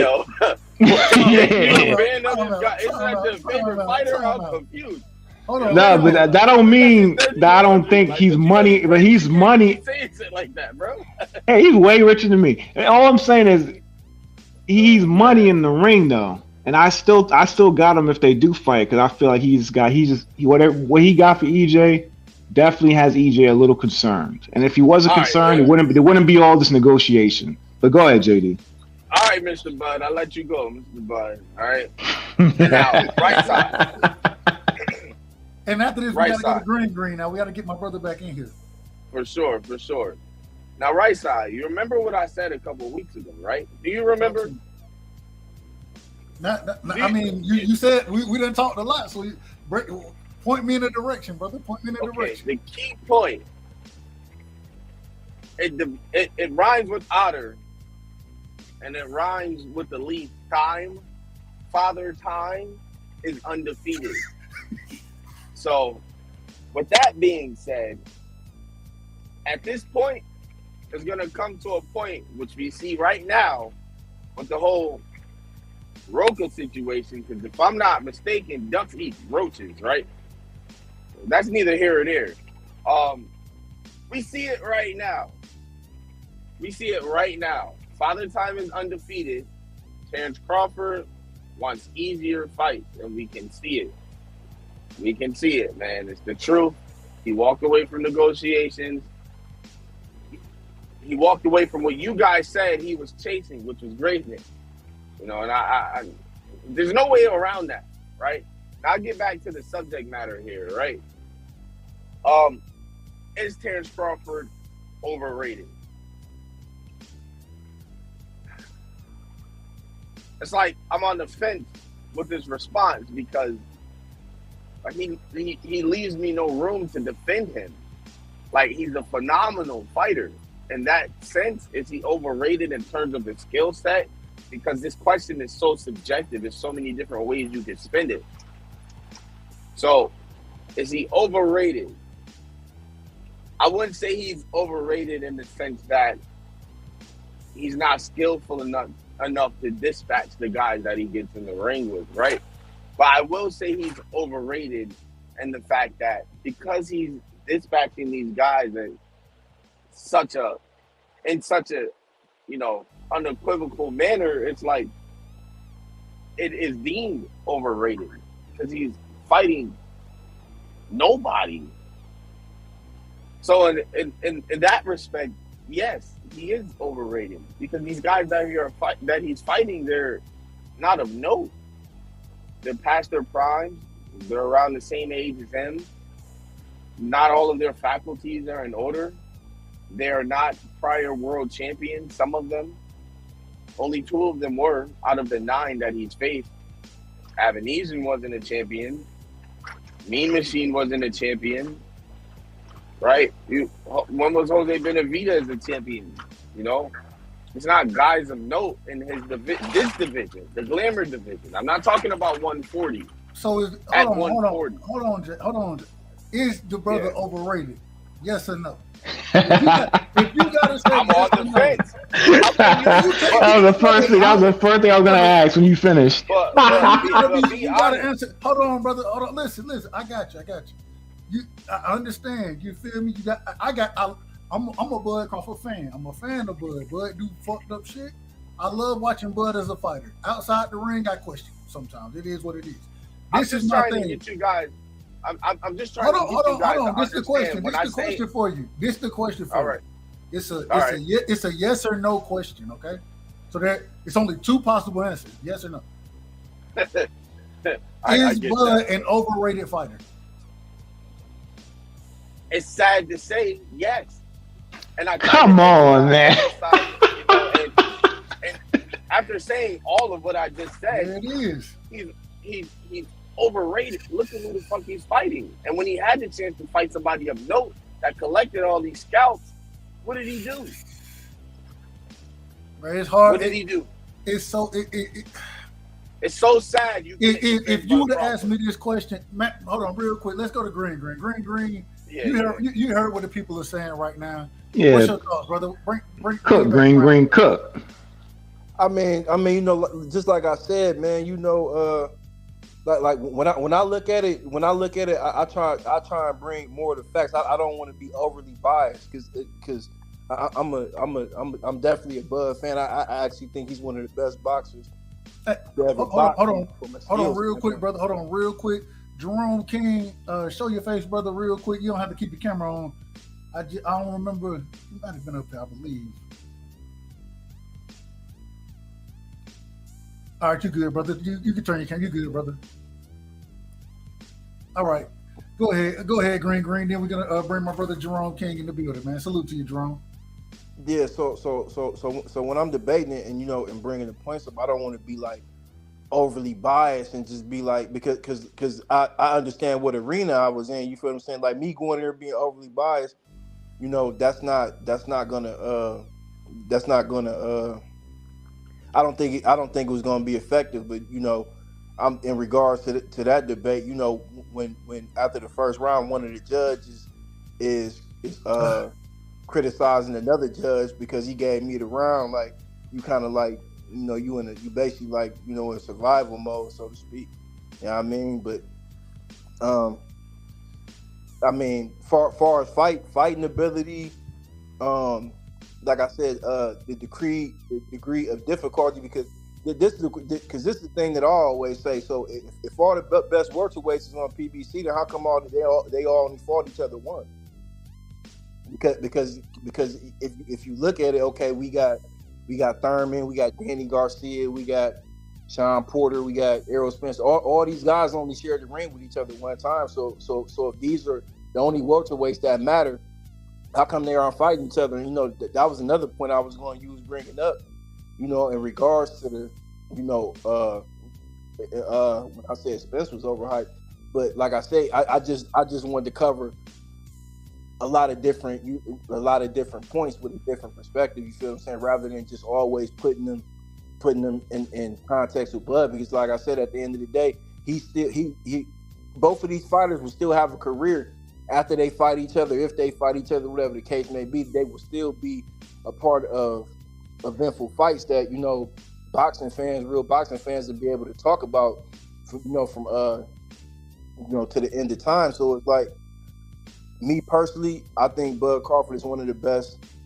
fighters ever. That's why I put the stat up there. He is in 33 fights. He conquered 3 weight divisions. He did it faster than Pacquiao and Mayweather. Hall of Famers.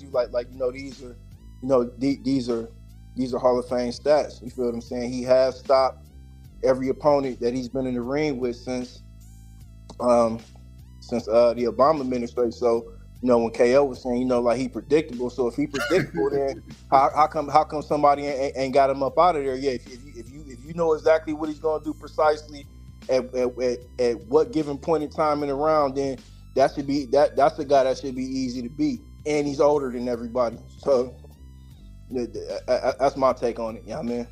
Hey man, I think you bring out some great points, and the exact points you bring out is the reason we want to see Bud fight in those 50-50 fights. You know what I'm saying? And I think that becomes the criticism. It's not the fighter. It's not the fighter, because everything. I have to agree with you. Even knowing that he's gonna come out orthodox, switch to southpaw, and gonna fight the majority of the fight southpaw, knowing that you got to prepare for everything. Jerome King, brother, what's going on, my man? How you feeling tonight? Talk to me, man. What you got on the topic tonight, brother? Yeah, hear me? Yes, sir. Crispy. Yep. Loud and clear. Cool. Well, salute to everybody up here, and basically, I just want to say, big up to Green, and because for a lot of cats that really be in those chats during those debates, it's a whole nother ball game to get up there and actually do it. You know what I'm saying? That's a whole nother ball game. You know what I'm saying? And he deserves the respect just for doing it. But I do honestly feel like debating for Terence Crawford right now is a slow burn uphill battle. It's like for anybody who's been on a treadmill. Have you been on the highest incline, and then when you're on the highest incline, you feel that slow burn on your legs, within 5-10 minutes, you feel that slow burn on your legs. That's what debating for Terence Crawford is right now, man. And I recommend, and I'll give you big up for anyone who wants to do it, but.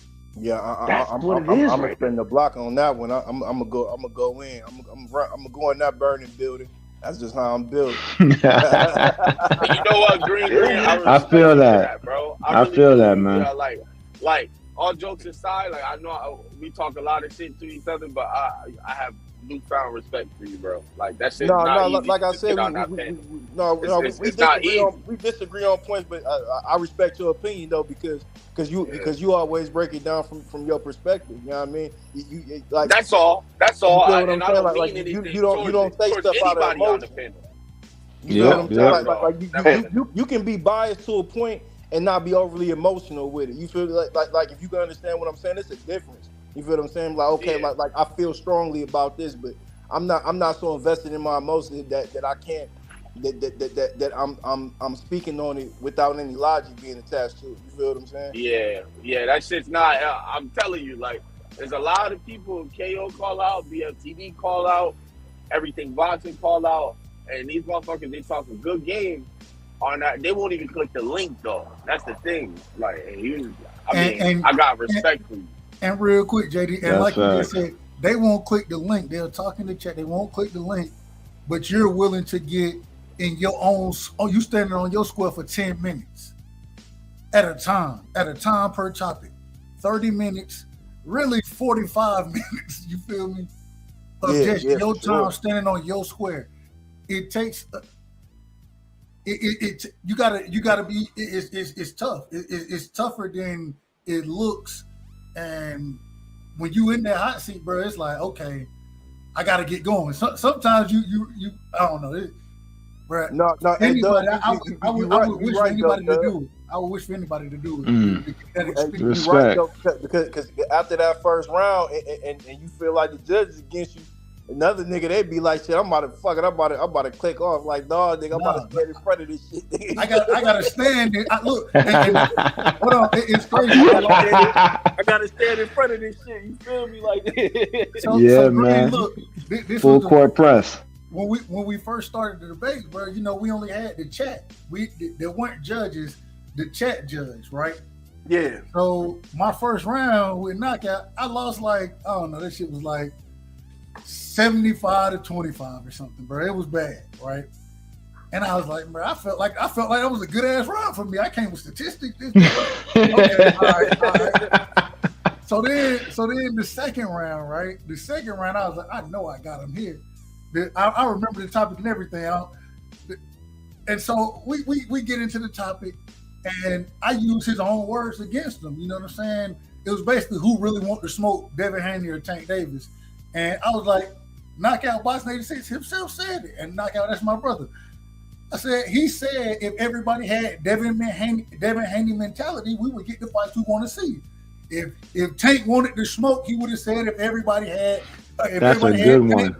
And so that was a good one. Yeah. I still lost that round. Now, mind you, I lost that round pretty bad, right? It was closer than the first round. And when I lost, and afterward, Knockout was like, bro, you cooked me in that round, bro. Like, I was like, I know I did. Here's the reason. Yeah, that's a good one. That's when we was like, man, and me, I fought with Knockout. I fought with Knockout, you know what I'm saying? So I was like, bro, it might be better to go to judges, you know what I'm saying? And he was like, man, let me think about it. And he kind of switched it up a little, and we kind of ended where we at now. And I was like, bro, but I say all that to say, when you lose that first round and the second round, you know it's over, and you still got to go into that third round. It's like, all right. No, I gotta, bro. I can't bow down. You know what I'm saying? Now I gotta fight. And so at the end of the day, bro, being in that situation, it really showed you're gonna be one way or another with it. You know what I'm saying? And I shot Green out, man. Much love and appreciation and respect for what you did and how you stood on yours. Man. Salute, man. Salute, like I said, how y'all got the whole thing set up from the debate format to, you know, aftermath. Because I'm a big battle rap fan, right? So it's kind of like, me too. You feel what I'm saying? So it's kind of set up because, like, you know, if I don't go to an event, you know, I order it. You feel what I'm saying? And I watch all the correspondence afterward, whether it be Hip Hop Is Real, you know, any other platform. You feel what I'm saying? To see who won, right. People's perspective and stuff. So you know, that's what I be into. Yeah, I mean, I like combative shit. You know what I mean? Any genre. Where you from, bro? I'm from Ohio. I'm from up top, though. We from Cleveland. Cleveland, Ohio. I ain't mad at it. I thought you was from Cincinnati. Honestly, I ain't gonna lie to you. No, we got, you know, we rep my Ohio. cousin from out there. My first cousin from out there. Yeah, I got family in Columbus. Salute, Ohio. For sure. Yeah, I can tell you from NY, huh? Yeah. Till I die. Yeah, I be in South Bronx the whole summer. I'm a Yankees fan like a motherfucker. Yo, John, welcome to the party. Hey, you heard? Hey, John, I'm from Connecticut. I'm right next to you. Hey, what up? I'm from Queens out here in New York, man. I'm from Queens? Bridgeport, bro. Yeah. I know you know where that's at. Of course, brother. But I got family all over the country, man. So I got love for everybody. Right? I ain't never been to New York, bro. I ain't never been to New York. I'm at the Yankees game all the time. It's beautiful. It's beautiful. One thing I gotta say, this shit is beautiful. How so many different mixed parts of the country on all of these panels and channels, man. I think that's a beautiful thing, man. Absolutely, it's great for the sport. And that's why we got rocking with Right Side, because we want to get to know each and every one of them. Listen to this. I got a question for y'all. The rehydration clause. right? Oh shit! I knew this. Damn. Rehydration How clause. you get us? I knew it, man. I just want to hear y'all opinion on it. What I mean, shit. We'll go to my brother Jaden. Oh no, JD, it's on you. I went to Nori first. It's on you, JD. Now you should take the offer, brother. You know what I mean? I ain't never scared. But look, I'm a hardcore Tank fan because I admire his story. I admire where he came from. In a lot of ways, his story is similar to mine. You know, I gotta keep it real with you. I don't really give a fuck about the whole situation with the clause because Tank is Ryan is gonna rehydrate anyway. Like he's gonna push that shit as much as he could. If the limit is 145, right? That nigga's gonna come in there at 148, and they still gonna make the fight, man. Because Ryan is, believe it or not, he's a big name for. And I was watching BFTV, and when he said this shit, I almost disagreed, but the way he said it, the shit made so much sense to me. Like, I don't know why it resonated, but it's a money grab. In no shape or form do I see Ryan beating Tank. So, in my opinion, and obviously, I'm sure in their opinion, you know, over there at GTD and Showtime pay-per-view, you know, Espinoza and all them, they don't deem Ryan as a challenge. So with that being said, they give him some type of leeway, but not too much leeway because he's the fucking B side. Tank is the A side. In my opinion, it doesn't fucking matter. If you want to fight, you're gonna do what the fuck the A side says you're gonna do. If you don't want to fight, there's the door. Plain and simple. Tank is the A side. Mayweather Promotions made sure to move him to put him in position so when he's on his own, you know, obviously they didn't do it for that reason, but when he's on his own, he's the next best thing besides Canelo and Errol Spence. Just like BLTV said. It's the truth. There's no one. Okay, all right. Let me ask you. The rehydration clause for the sport of boxing, like the actual boxing for what it stands for, I do not agree with. I didn't agree with it when Floyd did it. I didn't agree with it when Oscar or Manny did it. That's not something I agree with. I feel you should beat somebody at their best because they say they're gonna beat you or knock you the fuck out. So it's gonna be your job to go in there and say, no, I'm gonna beat you the fuck up. I might torture you or I might stop you. You know what I'm saying? I don't see Errol Spence doing shit like that. I don't see Jamel Charlo doing shit like that. You know what I'm saying? I didn't see Terence Crawford doing shit like that. To be real with you. So in a sense, I am disappointed with the rematch clause, but at the same token too, Tank is the A side. He can do whatever the fuck he wants to do. Man, from 130 up, man. You know? All right, now, and then you keep saying, hey, we're going to see everybody doing it. You like, see, a rematch clause, hold on, a catch weight, right? A catch weight, 4 pounds, it is what it is, a catch weight, 136, a rehydration clause, a rematch clause. I mean, what are we doing? All in favor of Tank, right? What are we doing? Because he's the A side.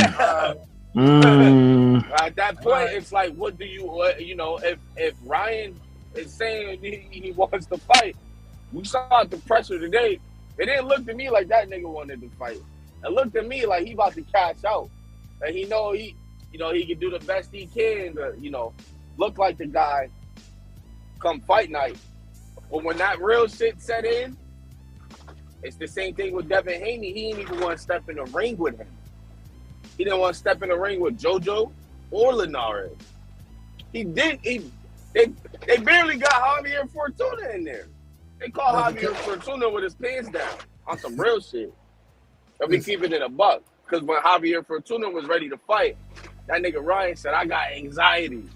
My heart hurt. My ears burn. Hold on, I'll drop my tampon. Let me pick it up. Hold on, JD. Hold on. I don't want to get the flag, but like.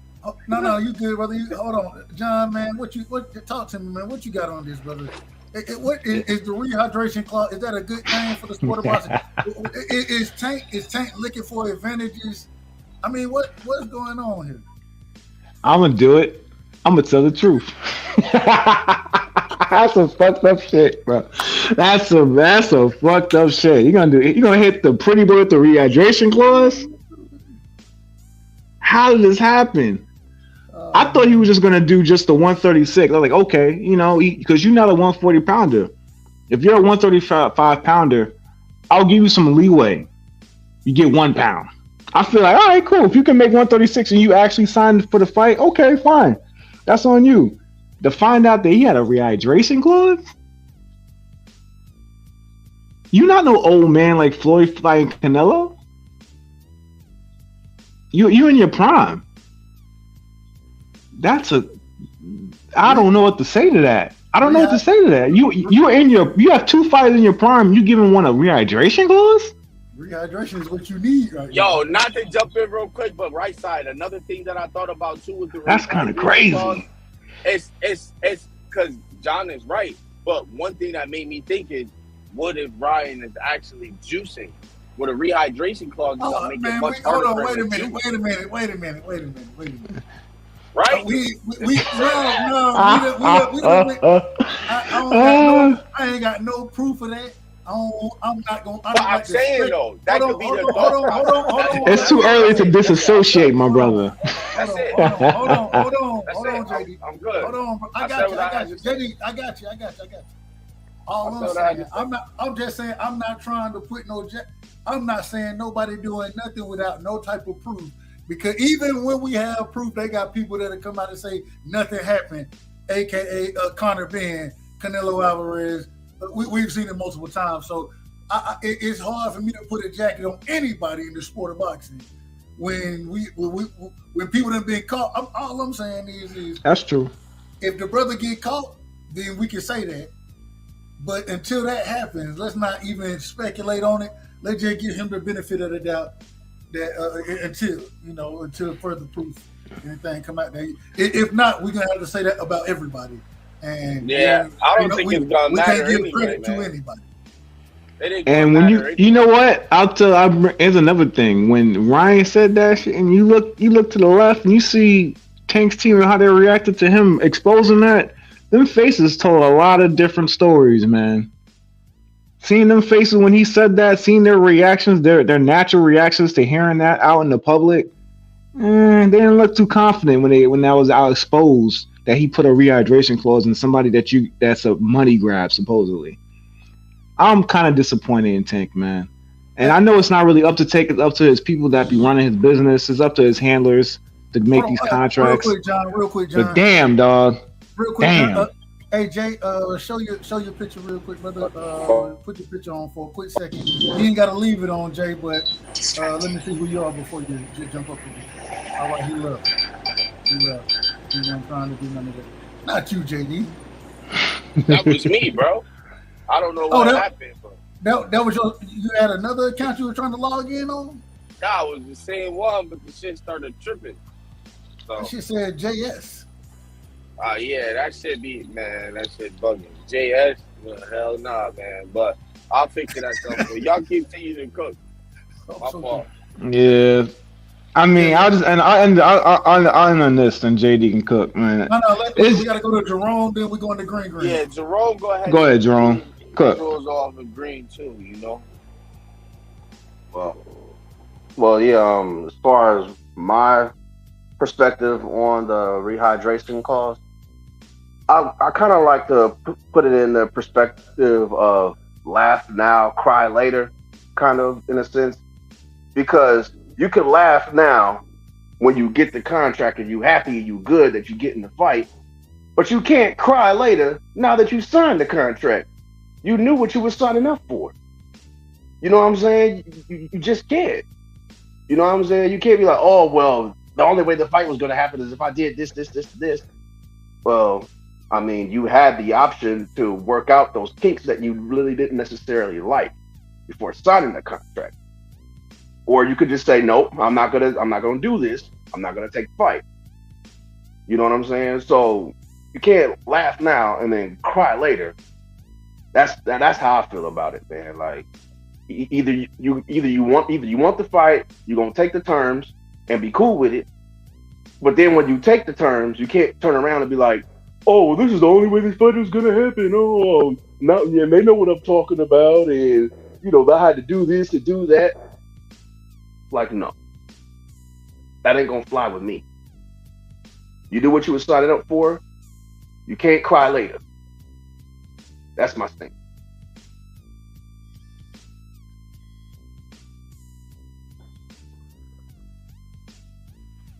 Just to put it out there, I see in the chat that Mayweather didn't get the right rehydration clause with Canelo, but he was offered it.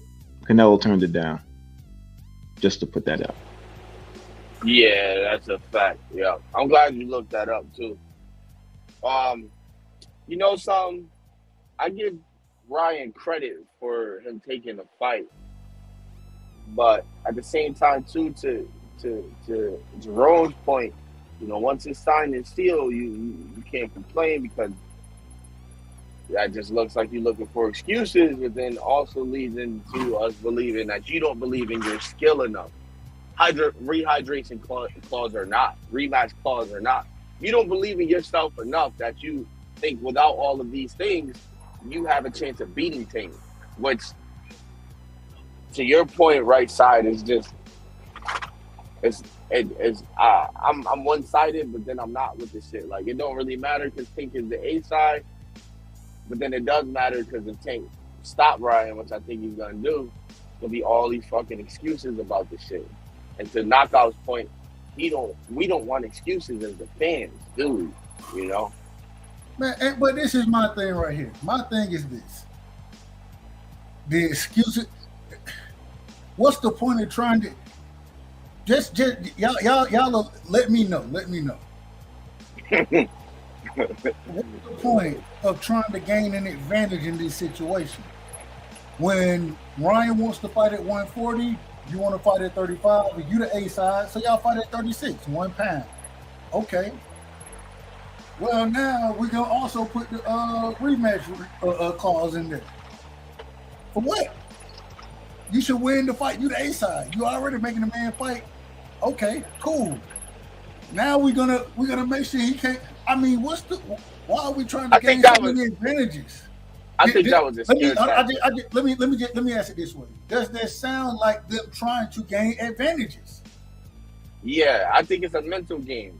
They want Ryan to believe that he's gonna win, and they want the people to believe that they think Ryan might win. But do you drain them? Yeah.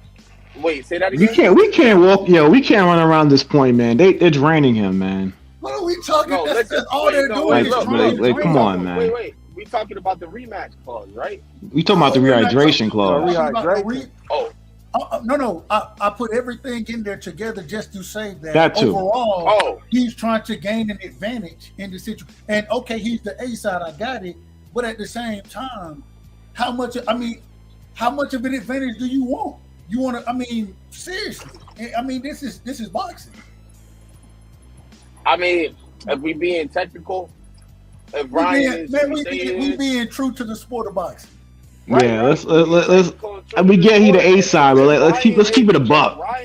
Wait, hold on. If Ryan is who he say he is, none of that shit is gonna matter. Because come fight night, he's gonna knock Tank out. It's not about if it matters. It's about who we think Tank is. That's what it's really about. Yeah, in boxing, in regards to this, you gotta watch what Pandora's box you open up, because this right here, if it's slated, if it's supposed to be as big as everybody's slating, this gonna open up a lot of things for the future potentially. So you gotta watch like know what you sign up for, so to speak, in regards to that. I mean, in regards to Tank. He's doing the biggest fight for the both of them. I agree. You're right. You're absolutely right, Green. But I don't think y'all understand what Dub is really trying to communicate. If Ryan didn't sign this shitty contract, we would have never got any fight. Well, and if And if Ryan really had to go out of his way to get these dudes to sign this contract, man, I didn't think. See, at first I thought they was afraid to sign it, but this contract is kind of shitty. Look, I'm gonna keep it 100 with you. It's kind of I don't shitty. even think. Yeah, I it's don't think definitely a shitty Ryan. contract. I don't think Ryan wholeheartedly signed that shit by himself, knowing what he signed. I think Oscar and them. This is the problem. It doesn't matter. This. Okay, let me put it in these terms right here. These are the terms I put. Yeah. When Devin Haney signed the Kambosos contract, we all looked and we were all like, "This is shitty." I mean, this is a fucked up ass contract, bro. Like he shouldn't have to. It shouldn't have to be this way, right? That's how we all looked at that contract.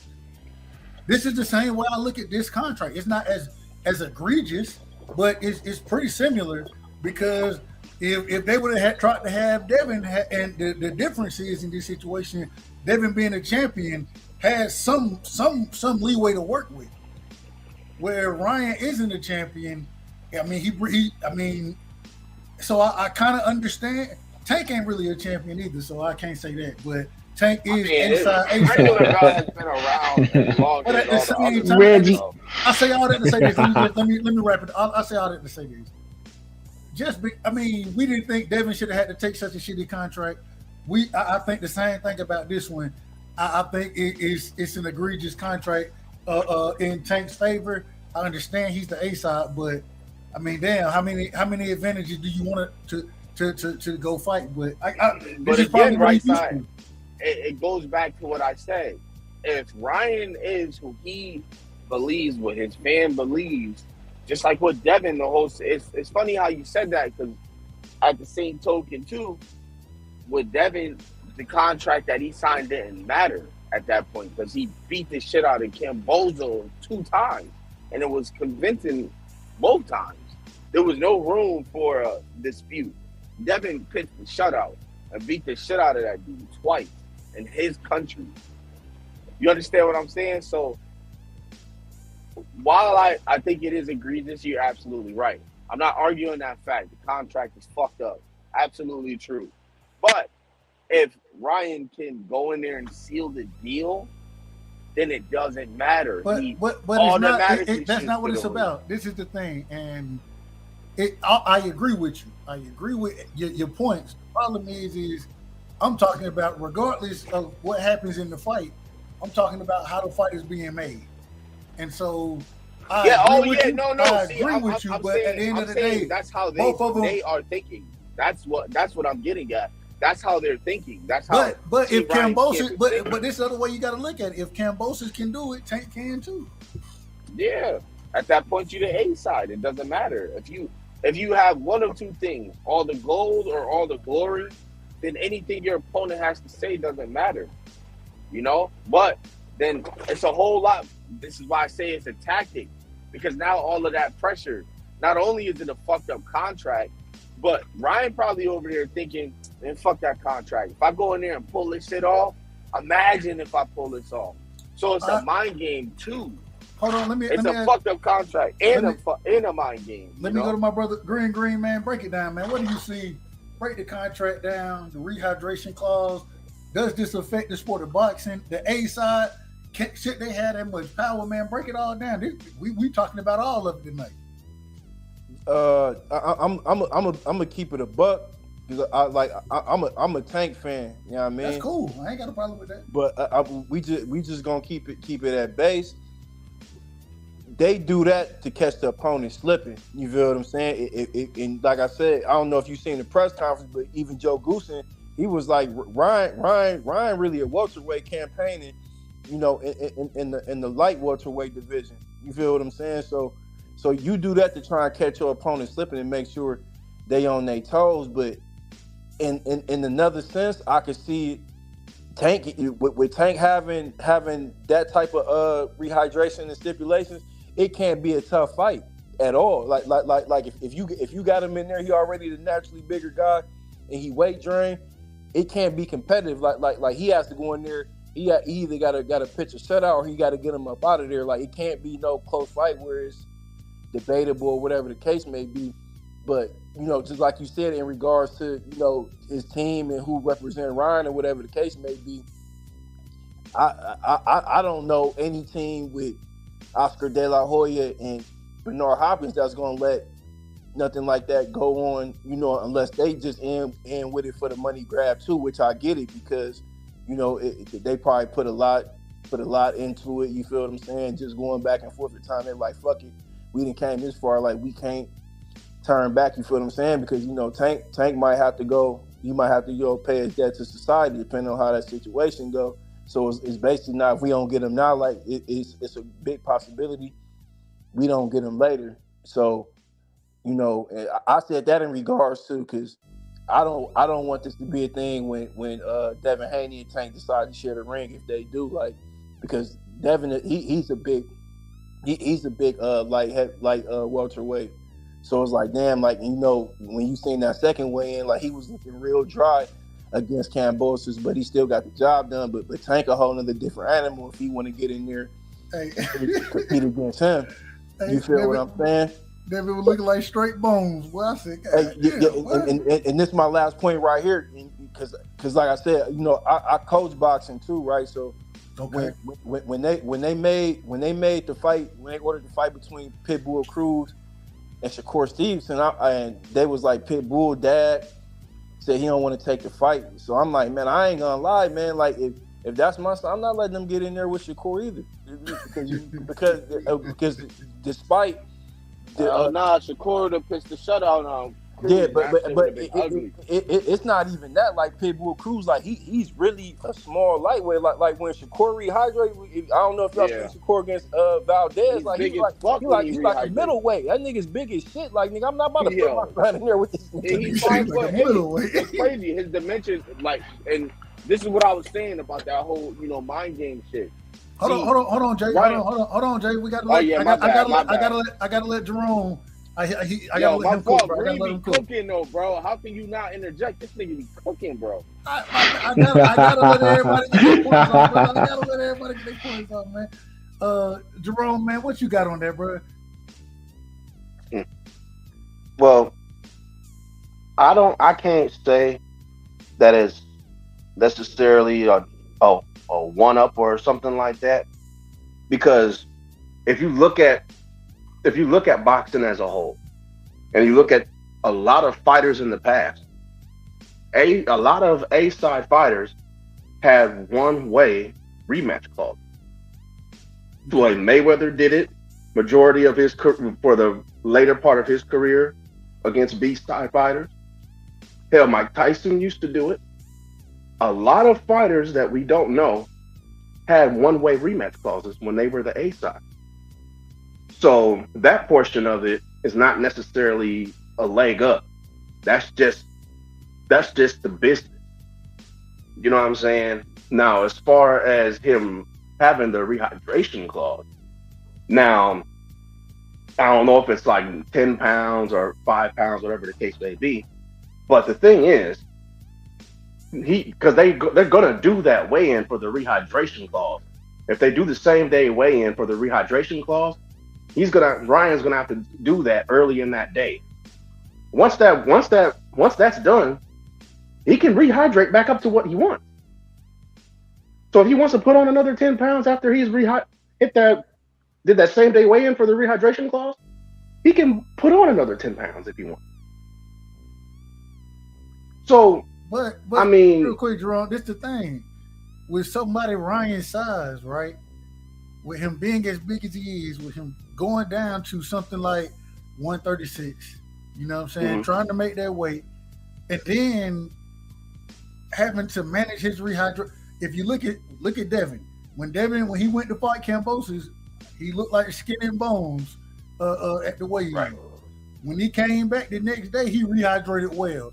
And it looked like he rehydrated somewhere around Devin had to be 147 to 17 pounds. Yeah, easily. Yeah. Easily. And so I say that. Okay, so let me rebut that. Hold on. My only point is Ryan and Devin are the same age. Ryan may be 6 months to a year older, but they damn near the same age. Ryan, he needs to rehydrate the same way to be at his full potential. And I feel like Tank them, they trying to stop him from being at his full potential. Go ahead. Okay. So you are aware that the IBF, as the champion, they have a 10-pound rehydration clause. You're aware of that, correct? Correct. This fight isn't sanctioned by any boxing body. I know that. Right? I know that. But let me finish my point. Okay. So, I was just curious. That's all. Yeah. I'm aware this is not for a sanctioning body. This ain't for a major belt. I'm aware of all of that. But here's my thing. If we're gonna use that rule against this fight, we gotta put this into context. We gotta put that in motion for the IBF champions too. The IBF champions can only rehydrate 10 pounds, and even once they do that same day weigh-in for that 10 pounds, they've fulfilled their obligation. They can put on another 5 pounds. They can put on another 10 pounds after that. They just have to meet that hydration clause for that same day weigh-in. That morning at 8 o'clock, probably. That's right. Yeah. So their performance is not going to be affected by the fact that they have to make that they can only put on 10 pounds the following morning. That's a good point. Yeah, I mean, so I ain't gonna lie. It seemed like that on paper, but if you get a fighter in there, and you get that final weekend and you cutting that water, like you really depleting your body, man, to the point like it affects your central nervous system and how your brain works. So even if you do get to rehydrate after you make the second weigh-in, as the fight go on and you getting moving around, you getting punched, hit, blocking, whatever the case may be, it does have an effect on you. Can I add? So you agree what you're saying? And I just thought about it. If you have those extra, in this situation, 8 to 10 hours, I would say, if you have probably more than that actually, because just depending on the time of the morning weigh-in, then the early morning weigh-in the next day. If you have that extra time to let that water sit, to really hydrate yourself, versus trying to cut it in, really put it on in those last few hours, it's a total difference to the body. It is a difference to the body. Hell yeah. It takes 16 and a half hours for you to rehydrate completely. That's what it takes. I just looked it up. 16 and a half hours. But see, that's where I go back to my point that I made earlier about laugh now, cry later. You knew what the stipulations were in that contract. So you can't cry later now that you know you have a rehydration clause. Yeah, you're absolutely right. Yeah, you signed it. No, I mean, you're right about that. All right, so it works both ways. So like Dub said, if he fight this dude and he struggle, we're going to remember that too. Right, that's the problem. Yeah. It's a problem all the way And around. I don't want to hear he's bigger than him. I don't want to hear none of that. But he signed it, and he signed it. And he better show out. Since he needed that rehydrate, he needed them 8 hours that bad, he better show out. Hold on, but that's the problem. If you fight him and knock him out, everybody gonna be like, well, he had to have a rehydration clause. He had to make sure he drained them down. And once that's what people say. It is what it is. And then if he loses or struggles in the fight, it's gonna be he did all of that, even though he tried to drain them down. He set himself up for failure. Yeah, Dub. You know what? I don't know why he did that. He's still gonna rehydrate. I think it's 10 pounds, if I'm not mistaken. He's still gonna rehydrate. So he's gonna come in. He's gonna come in at least 146 at the most. He will come in 10 pounds heavier.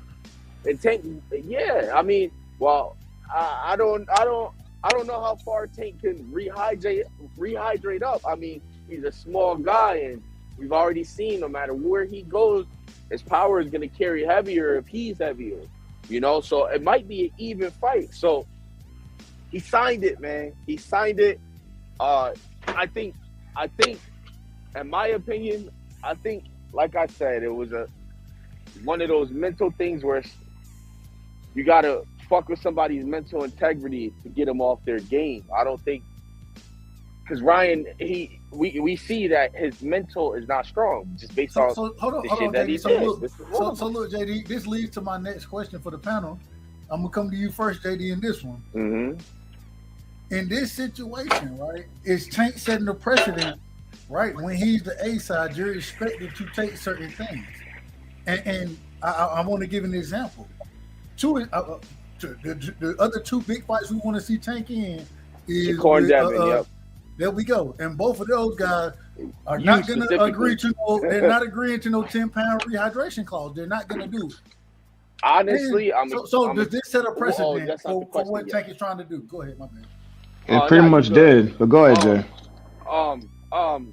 No, I don't believe that. In my opinion, I think this right here just deems Ryan as not that serious of a competitor for him to even care about what he wants or doesn't want. And when it comes to Devin and Shakur, I think it's going to be a little bit more different. A little different. I should say that was kind of a grammatical error on my part, but it's going to be a lot different because those two guys, believe it or not, I think Tank has a lot of respect for. Both of them are getting each other. So, Hold on, brother. Hold on. Jay, you breaking up. You're breaking up. We're gonna go to John. Hold on. We're gonna go to John. Yo, Jay, come back in, bro. You breaking up. You hear me? Yeah, jump out and come back in, bro. Jump out, come back in. Go ahead, John. Go ahead. Then we're gonna go to Green. Then my brother Jerome. Go ahead, Jerome. Yeah, man, this is just surprising news. I was real hyped for this fight. I'm not trying to make excuses for Ryan because he did sign the contract. Once you sign the contract, you gotta show up. You gotta do that work, you know. But I'm just surprised that he would even.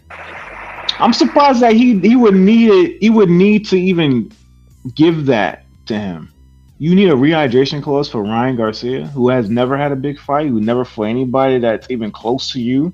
When it comes to a comparison of a fighter to fighter, you know, like he hasn't fought anybody in your league, not even close. And I feel like Tank, he's been on another fighter that's also been criticized for his choice of fighters, but he's been getting better as year by year as he's grown into his cash cow residency, as one might put it.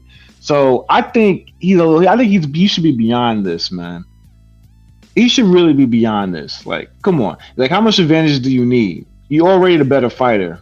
By pretty much everyone's picking you. No one's picking Ryan Garcia. I don't think Bernard Hopkins is picking Ryan Garcia if he gives his heart of hearts.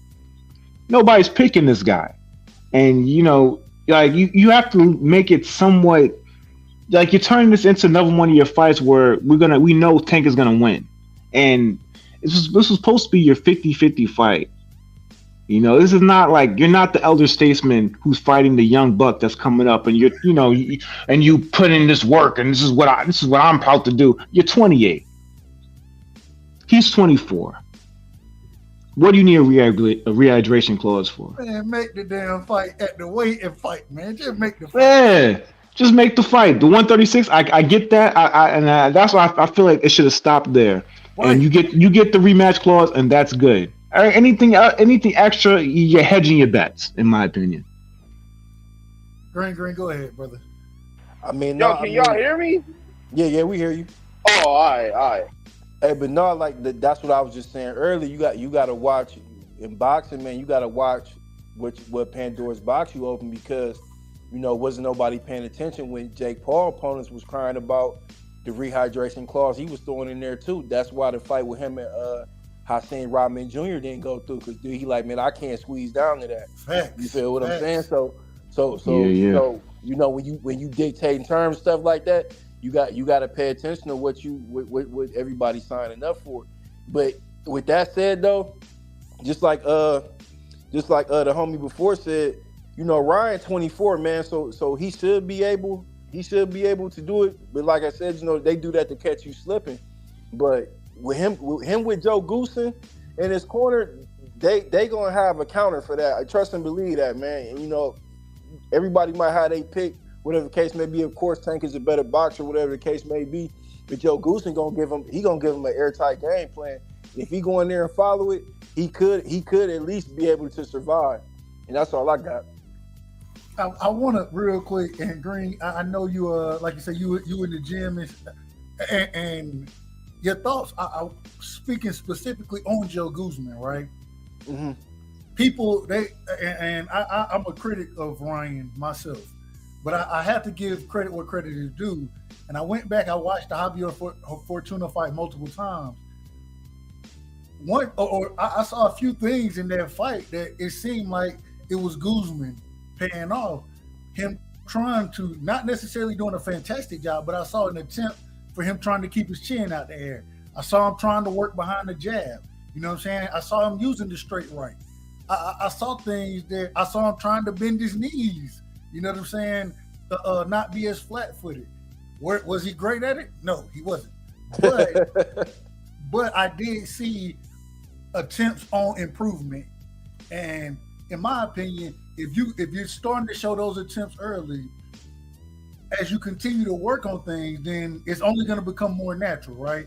And so, have you seen improvement from Ryan, in your opinion, since he's been under the tutelage? And I know he did work with Joe Guzman earlier in his career, but since he's recently gone back to the tutelage of Guzman, have you seen an improvement in your opinion?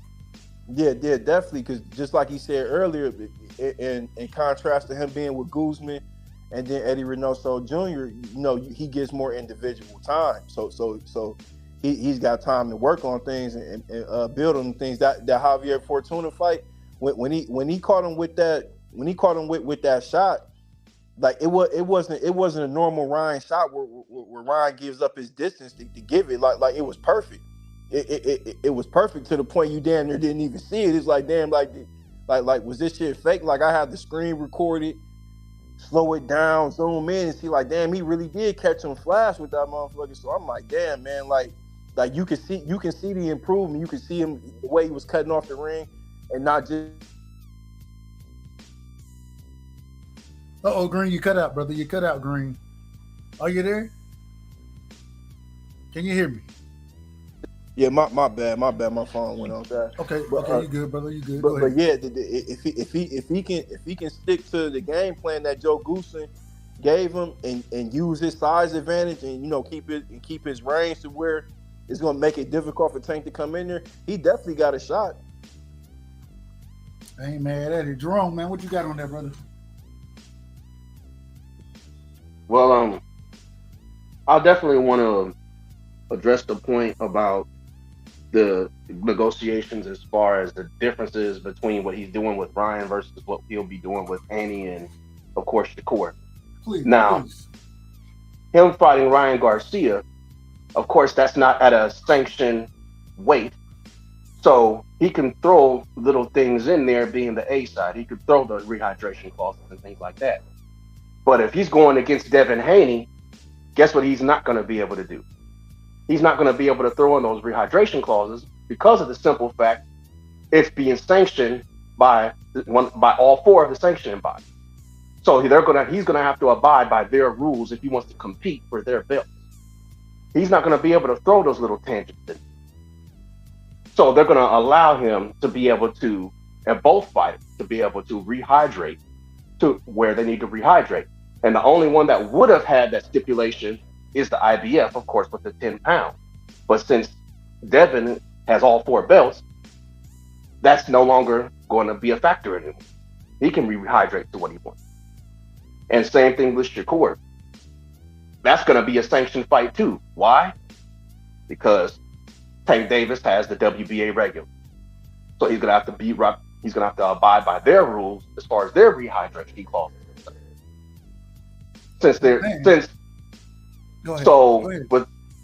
With that being said, Tank Davis has a little more leeway because it's not at the actual weight limit. So he's going to have a little more leg room to be able to throw a little hydration clauses.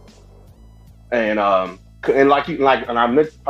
think somebody said it earlier. Canelo did it because he created his own damn weight class, 155.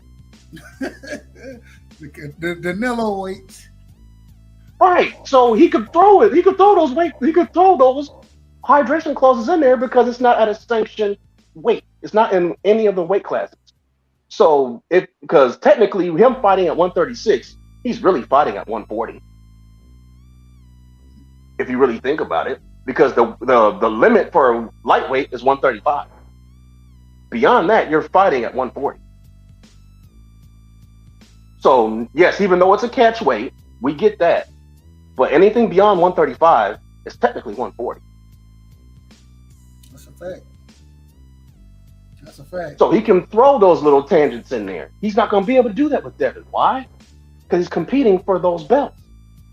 He's not going to be able to do that against Shakur if he fights Shakur, because Shakur is going to be competing for his WBA regular. He can't throw the rehydration clause in there. Yep. And that's the difference. Hey, I'm not gonna hold you. If it was up to me and I was Ryan, I'd rather be fighting at 135 with no rehydration clause than 136 and 10 pounds. That's just my opinion. But facts. JD, you back with us, bro? You back? Let me just cook. Let me cook real quick, Jay. I think he dealing with some. JD, you there, man? No, I'm here, bro. Go ahead, JD. Stop counting my pockets, bro. I'm about to let you off the hook, but go ahead, JD. You New Yorkers all damn day. I don't want to deal with you now. You got to, man. You got to. Yeah, we got the money, bro. No, it's all. I feel you. What you got, JD? Listen, man. I need to know the question again because low key I wasn't even really listening. Hold on, we're gonna go to John and Nora real quick, and then we're gonna come back to you. We're gonna come back to some paperwork. I ain't gonna lie. I try to make it look good, brother. You good? Do your thing. Go ahead, Nora. Yeah, man. Like, I don't want to say that Tank is trying to start the precedent, but it's you never know, man. He is the A side. He's the big cash cow in the division. I mean, if Devin was a bigger, he's the guy. He's the super duper A side. I think they might have added some other adjectives in there as far as how big A side he is. So, and they're eating it up. You see his team talking about it all the time. It's the number one thing they talk about. So they're eating it up. So there's probably we might get a new monster. You know, we just talked about Canelo does this, Canelo does that. Well, you might want to make some room on that list. It seems like he's well on his way. No, so I'll leave it there. I'll leave it there. Yo, bro, Tank is so A side. The lowercase A, salute him.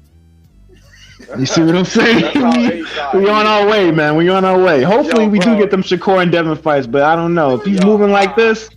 What that mean? That don't mean we not gonna get the fight. It just means that it's gonna be a little pushback. So Jay, look. So I'm gonna tell you this is what the brother just said. Now you got to listen to what he just said.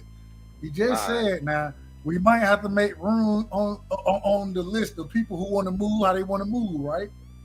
Well, hell nah. That's what he just. That's what he just said. Just saying. I'm just saying. Gotta read the room. Why did he fight an Olympian? Just that's a current champion. Y'all say he don't fight no champs. He brought him up. That's like Canelo. That's like Canelo. See?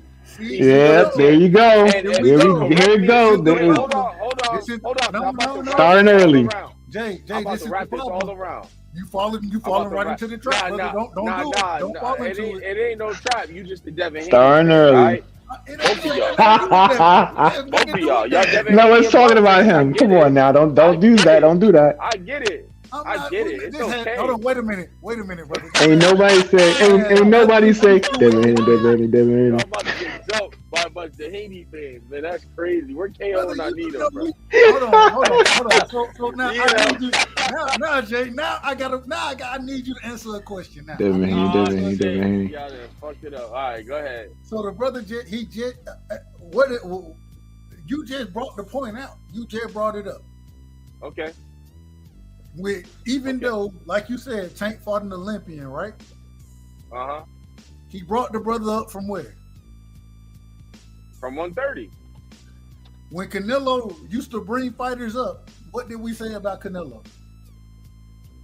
It's not the same thing. But why not? We used to say because why isn't it? Because why not? I'm gonna tell you why. Because Devin Haney actually fights people. What are we talking about? We're not talking about Devin. He did it again. Let me ask you something. What weight class did Tank fight Barrios in? I'm gonna loop it all around. Look. What weight class did Tank fight Barrios in? Why are we talking about 140. Devin though?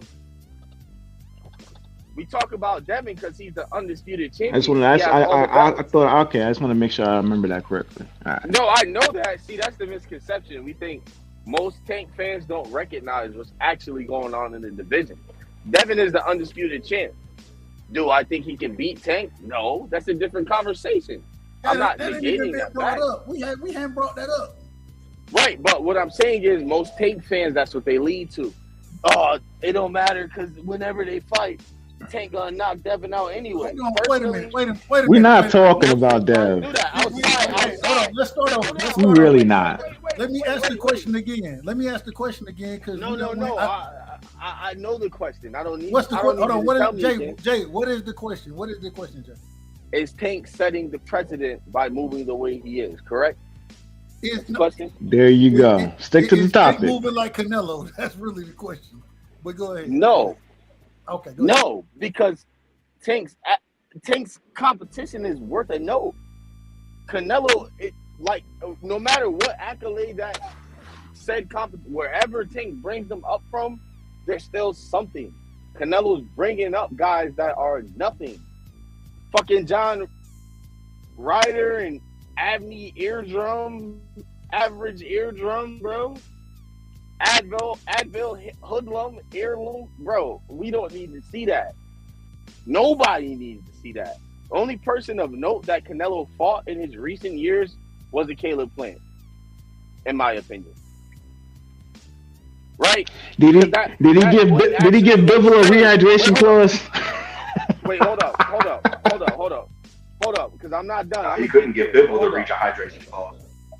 But he didn't, or he did. Who said that? I just didn't know who said it before I respond. Yeah, I said it. I really don't know. I'm asking. I really don't know. No, he couldn't give Bivol the rehydration. I'm just playing. I know he was a champ at a higher weight class. I'm just saying, bro, at any rate, the way you're talking right now, you're just giving a whole bunch of excuses, man. You're giving a whole bunch of excuses. And red herrings. Go ahead, though. Go ahead, Jay. Bro, can I speak, bro? Put this up on mute, bro, because I didn't interrupt you, and they asked me not to. Let the brother rock, man. Let him rock. Go ahead, Jay. So anyway, when Canelo moved up and fought that champion at a higher weight class, what happened? He lost, right? When Tank moved up and fought that champion at a higher weight class, he won, right? And they look more dominant. Now, this is the point that is brought up almost all the time between Canelo and Tank Davis on Knockout's page. If they were the same size, who would win? Why? Because of the skill set, IQ, ring generalship, all shit, right? Now, I bring this back to the question that's at hand. Based on Canelo's movement and Tank's movement, you can see the difference. Tank actually believes he can beat these guys. Canelo is selective with the people that he chooses because he doesn't believe he can beat these guys. And for the ones that he actually does, that he loses to, overestimated. And I just don't feel like Tank is the type to do that. Hence why the whole situation with the rematch clause and the hydration clause and all this other shit, it loses, or the stipulations that Ryan has to face. He's not a dummy. And neither is his team. Whereas Canelo, they do this shit for the fame and the likes of the people. When he goes up and he loses, they still, Canelo. Everybody still loves Canelo. Tank does it and he fucking loses. What happened? Everybody hates Tank Davis. So no, he's not setting the precedent. No, he's not comfortable. Canelo is not in the same sentence because they're not the same caliber of fighter in the first place. Because if that was the case, then Canelo would have sent he'd be talking just how Tank is talking right now, outside of the Mayweather contract. If I recall correctly, a couple months ago, he said, after these next 2 minutes, finish your core, I'm on your ass. That's what he said. And if he don't do it, I'm going to hold it to it. But that's what he said. When have you ever heard Canelo say, I'm going to fight Benavidez, Andre, or anybody that'll beat me? Anybody that'll beat me, I'm going to send them a contract. Canelo has never said that. I got you. And no, Tank is not. That's the answer. No. I got you. I want to ask because we're about to shut it down. I can't go all night tonight, but Yes, I got it. Hell no, I think I fell asleep on one of your lives too. My bad, by the way. Yeah, you good, bro. You good. Hey, so my last question for the night, though, and we talked about it earlier, me and Green. We were talking about the improvements. Have y'all seen improvements from Ryan Garcia?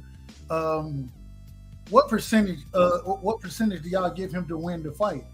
You know what I'm saying? Can I answer that first? We know, and we'll go to my brother Jay first. Yeah, because I'm gonna make it quick. Yes, I have seen improvement with Ryan Garcia. I haven't seen massive improvement, but I have seen improvement with him keeping his chin down, trying to be more defensively responsible and using his range more. When he gets his opponent hurt, it seems to me, I don't know if this is true or not, but it may depend on the level of competition, but he's starting to come forward a little bit sooner and pick his shots better.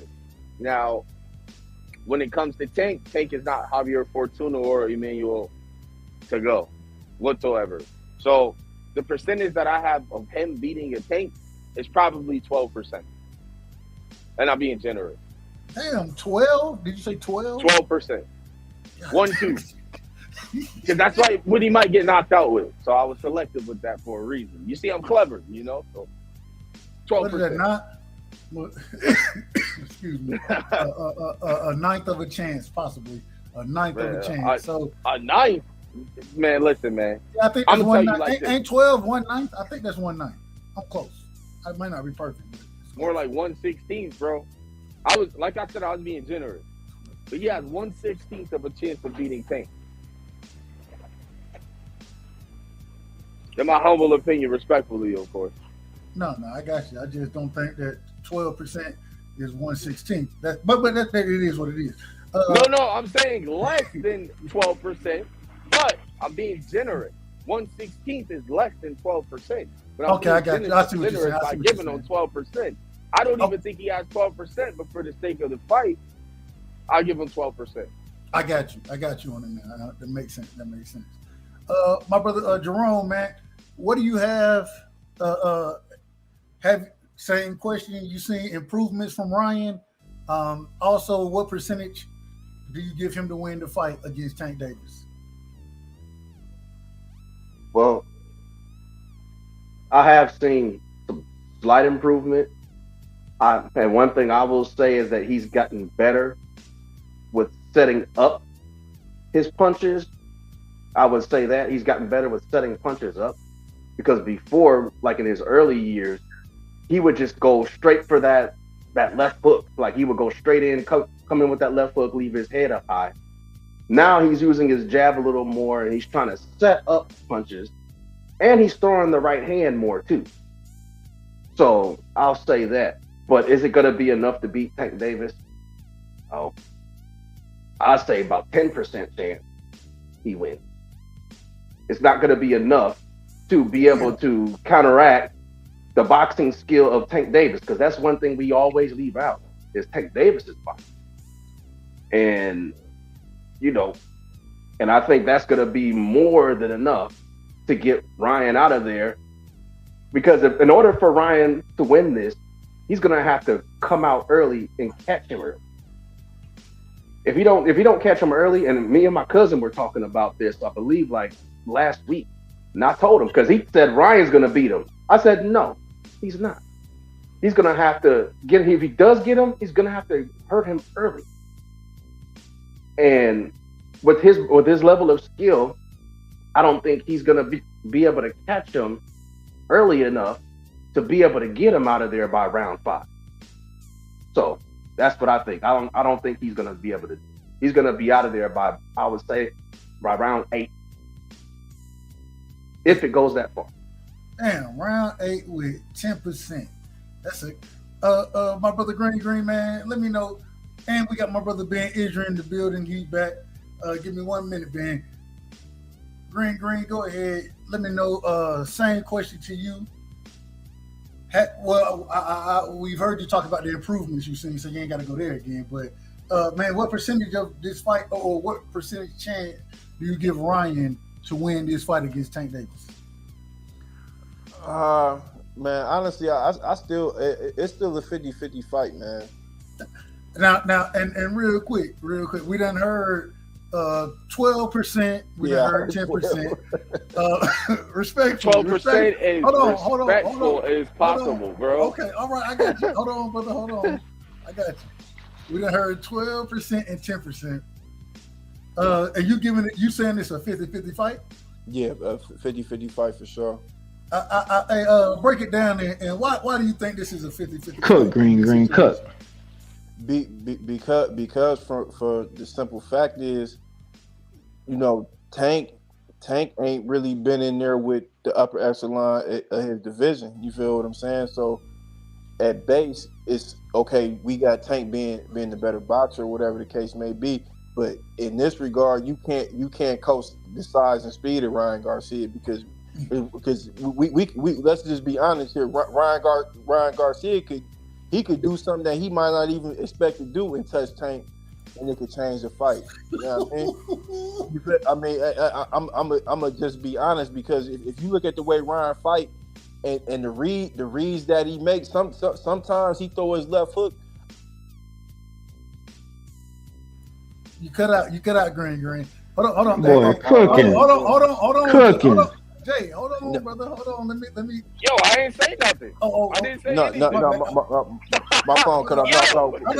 I gotta say this. I want to say this real quick. What my brother just said is, y'all ever had? I coach Little League, right? Little League football. I watched the kid who.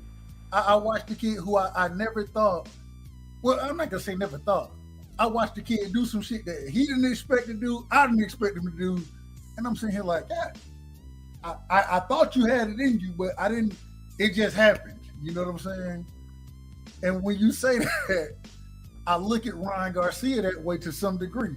No. I look at him the same way. I look at it the same way, like Tank could be in pursuit, and Ryan could do something, and it fuck around and catch Tank because he's big enough and strong enough and fast enough, and he might not even expect to do it because when might have closed his eyes, he might close his eyes and do it. Yeah, because when Ryan playing that lead foot and throwing that left hook, sometimes he don't even be knowing. He don't be knowing if it's going to the body or the head. He might change it in mid motion. You know what I mean?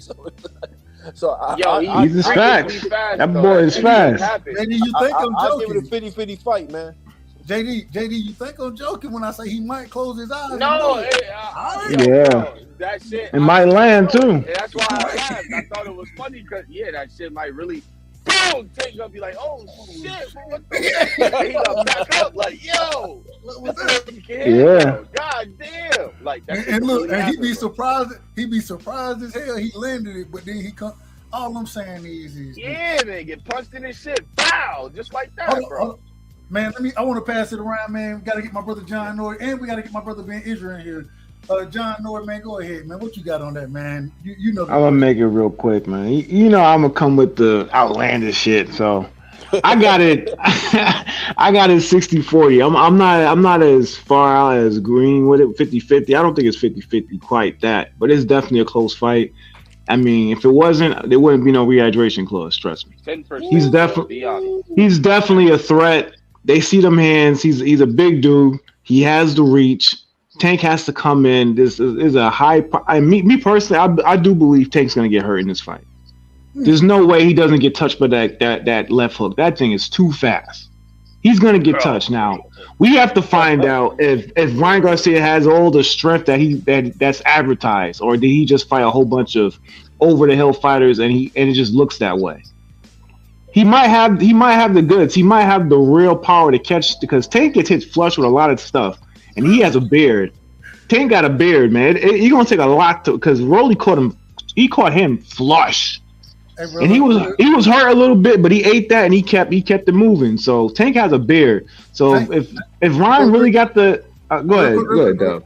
No, Tank, what he told you. I kind of like to get hit a little bit just to know what I'm dealing with. Exactly. All right. Exactly. I do think he's gonna test his power. I think it's gonna happen for sure. Because I don't see Tank running from the left hook the whole fight. I don't see that. He's definitely gonna test it and see, what he's coming with, just to see how I really need to come at this guy. Because he did the same thing for Rolly. He tested Rolly's power. I don't know, You bro. see where You sound like see, a Ryan fan too, man. Hold on, Jay. Hold on, Jay. I'm talking about Tank. I haven't said nothing about Ryan yet. I'm just saying he tested his power and he figured out, okay, I got to be a little bit more safe with this guy. And I think he's going to realize to do the same thing with Ryan. So I don't think it's going to be a long fight, but it's not going to be a quick one either. Israel, man, what you got on this fight? Ryan Garcia, first question. Have you seen improvement under the tutelage of Joe Guzman? Have you seen improvement from Ryan Garcia? And second, what percentage chance do you give him to win the fight against Tank Davis? Thank you again, man. I see somebody just put up an overhead that Bill here love boxing debate. The first question under your boy. Bro, are we talking about Tank and Ryan, bro? No, man, bro. Hold on, calm down, Jay. Yo, Ben be killing me, bro. I had him tilted. Let Ben talk. Hold on, man. Let the brother cook, man. Let him cook. See, this why I was quiet, though. No. Go ahead. I'm quiet, dude. I always think I'm talking about this. I see Jerome. Let me be precise, though, right side. Let me give a shout out to my dude, Jerome King, and I hope it's the real Jerome King in the building. Old head, old school, who be talking boxing, that know boxing, if this the same one. That got, I don't know where he went at though, dog. Nigga disappeared because I be chasing niggas and I be asking for the smoke. But let me get back on the Guto. Please. Let's talk. Because a lot of these wait, real quick, Ben, real quick. Hold on, Ben. Your mic popping a little bit. Come in and come right back out. I mean, go out and come right back in. And now, I want to ask it. Let Ben cook. You know what I'm saying? Let the brother. I just be fucking with Ben. I just be fucking with him. But when you start that shit start a whole nother situation. So let the brother cook. That's why I do it. Let the brother cook. I ain't gonna lie. So salute my nigga Ben Israel because that nigga ain't missing Jay Prince not one time. That's why I did it. Yeah. Don't do it, bro. I'm telling you, open a can of worms, it's over with, Listen, bro. man, listen. Let the brother cook. That man came in. He was respectful. He didn't say nothing. And then listen, let the brother cook, man. Let him cook. So come on, man. Give him this opportunity. And don't respond, brother. He'll be back. Please. All right, listen. He'll be back. That's my brother, He'll man. I definitely fuck with be back. Ben. So look. Yeah, he's just a little crazy, that's all. Here you go, right here. Here you go. Let the brother cook, man. Ben, you're back on, brother. Talk about Ryan, man. Have you seen improvement from him? And hey, Doug, what my mic sound like now, my G? Oh, you crispy, baby. You crispy. When we ask, our view, when you ask me my views, do I see any improvement with your boy, Guso? Do I really see improvement? Because then you're going to say, I'm trying to bring Devin Haney back in the equation. Hell no, I don't see no improvement. I don't see absolutely none because who he fought to see improvement? Who you gonna test to see improvement, Jerome King? Cause JD, I wasn't talking about you, my dude. Yo, I was joking, shout out to bro. Dude, Jerome King in the building. Hold on, brother. Hold on, chill. Let the brother cook. You know what I'm saying? They always get offensive when Ben say one word. They think I'm talking about this person. I could be talking about that person. Like Jerome done pulled back up. Shout out to my G. The old head done pulled back up. I don't know Jerome, where you been at, my G? But I'm gonna get on right side, and I'm gonna they're gonna be later on. Then Jerome gonna let me know where he been hiding at, cause I want that smoke, Jerome. Knock out the matchmaker now, bro. You been gone, and Dub is the after party over here, my G. Last time you tell me Ben Israel, you don't know nothing about boxing. Shit done changed, bro. Table done turned. You must got me confused with somebody else, homie. Jerome, what? You must got me confused with somebody else, homie. Oh, okay. I might do. Yeah. I might do. But you see how I left that alone, but But you gotta answer Jerome King. Ben, brother. But Ben. Nah, because Ben, hold on, Ben. You gotta answer the question. You hadn't answered the question. I'm answering the question, but I can answer two or three. He just said he wasn't that dude. Because I leave it alone. All right, so listen, answer the question though. I'm finna get to the question, my G. What's the question, Ben? You first question, do I see improvement? Okay. Then the second question, what's the percentage? You ain't let me. Okay, the first question, improvement with your boy Jay Groose. No. I don't see no improvement, bro. I can stick to the. Bro, you told me, Dub my trainer. Y'all be thinking Dub don't tell me. Just gave him back the same. Dub, I don't see nothing. What fight? Who? If y'all gonna use the triangle theory, this fight to match that fight, and this, I don't care nothing about that last year. Nothing. Absolutely nothing. When we talking about a phenom like Javante, my homeboy Tank Davis, ain't nothing but real killers coming out of Baltimore. You know that, right? Dub. And Tank happened to be one of them motherfuckers. Nigga work for the light people, if y'all don't know. And y'all hope y'all paid y'all motherfucking light bill, bro. That's fire. I hope y'all paid that shit, cause Ryan ain't paid shit. And the second question, what percentage? What percentage, dog? 0. Motherfucking Green just said 50-50. I was giving the 50-50 shit. 50-50, his lights get put out. Yo, I love this guy. Yo. Yeah, we talking about Javante, the Killer Davis. That's just, I like giving motherfucking nicknames. And I ain't gonna tell y'all who gave me the most hated. Yes, he is. Yeah. That motherfucker a killer. And Ryan don't know what he did. And Dub, I'm finna land my plane, my G. You asked me what percentage, and you said, do I see improvement with your boy? No, I don't see no improvement to answer the first question. Not 0. And what percentage I give him? Green said 50-50. And I said 50-50 on his ass get sleep before 6 or definitely by 9. But his ass going to sleep. If that shit go to 12, I'm going to give it to Ryan. If Tank let this shit go to 12, I'm going to give it everything. Because, tell you, it's too much on the line, though, Dub. And I'm going to move from ways y'all don't understand this shit with boxing and the business and the money. Like y'all like, the belts don't matter. Dub, they like to say the belts don't matter. But when you want to talk about the money, and this a fight, YouTube, right? He got 3, 4 million, 5 million YouTube followers, and they gonna follow him, they gonna pay for it. We know what Tank doing. Just like with the Bud Crawford, I ain't gonna move the goalpost. Bud Crawford ain't shit.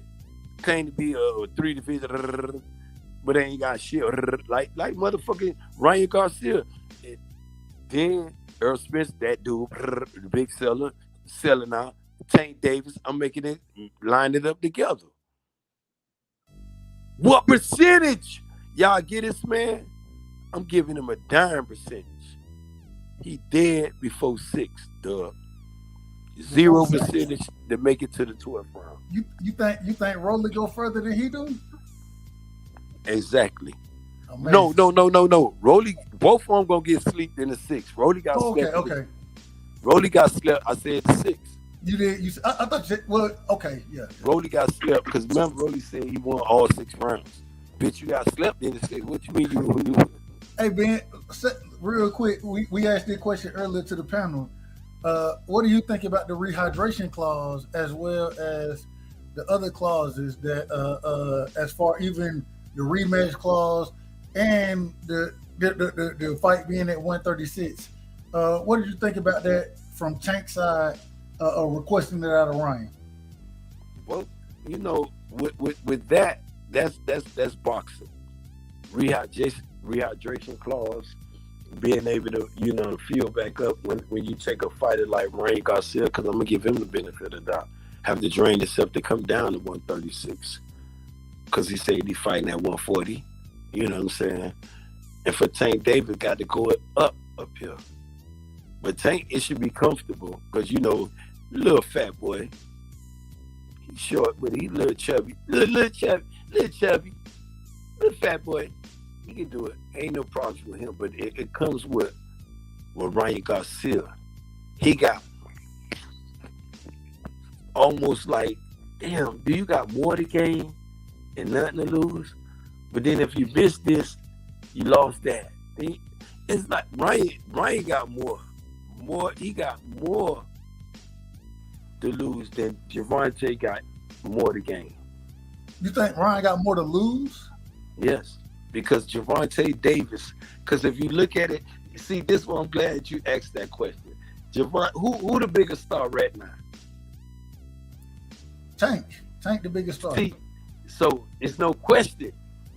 If Tank lose, Go ahead. Now, if this motherfucker lose, who the fuck is? I told y'all, Brian was a cap. He finna get it anyway. The Tank gonna sleep his ass. It's finna be brutal with that nigga. But he better make it a boxing. He better show all that shit he showed on Instagram. Hitting the bag. All that little freestyling shit. Hey, Ben. Shit, JD. All that shit you been talking about your favorite fighter better do. Ben, you might. It'll start popping again. My favorite fighter is actually Errol Spence, by the way. Anybody want to respond? Anybody want to respond real quick? I'll respond real quick before I dip out. I really gotta dip out, but let me just end on this one right here. Go ahead, I definitely gotta take winning the fight. I think the 6th round, that's a good round to pick it. But as far as this 12% now 0%, man, I don't know, man. We went from the fight's not gonna happen to rehydration clause to 12%, 0%. I'm noticing a pattern here. What? So y'all better don't count your chickens before they hatch, man. Because if this boy get caught, no excuses. And trust me, if you don't fight nobody, and the first time you step up to a 50-50 fight and you fight Ryan Garcia and you got all this stuff in the background going on in the contract and you lose, you're gonna have a lot of explaining to do. I'm gonna end on that. The right side. Great show today, man. Y'all be easy, everybody. Salute to the panel, salute to the chat. I'll catch you on the next one. Nothing is nice to meet you, man. Hey, John, what did he? Hey, real quick, man. Appreciate you, John, man. Much love to you. Always showing love, man. Coming through. You always welcome over here, brother, man. You know what it is. Definitely, John. But don't be careful with that Tank Davis is trying to run. That nigga ain't gonna get done but put to sleep. All right, man. Y'all be easy, bro. Yeah, all right, Dub. Yeah, shout out to you, Dub. I got to go. Don't talk that weak shit. Get out of here with that Tank Davis ass. That motherfucker Ryan Garcia gonna beat Tank Davis. Man, we get ready to shut. Fight. He gonna beat him. Ben, we getting ready to shut the show down, man. Give your last words, man. Man, my last words, man. Y'all hit that like button. Subscribe to the show. You know what I'm saying? We got Dub right side in the building. Your boy, you doing this shit, man. Yo, I'm back. Y'all can hear me? Yeah, Jay, you good? You good, brother? And you know, Dub right side while I'm giving my last closing arguments. And since Jay wanna jump in and interrupt me with my closing, I'm gonna start with him with my closing. You know, the dude that sit there we talk about, you know, I gave him a shout out. Well, I want to give you a shout out, man.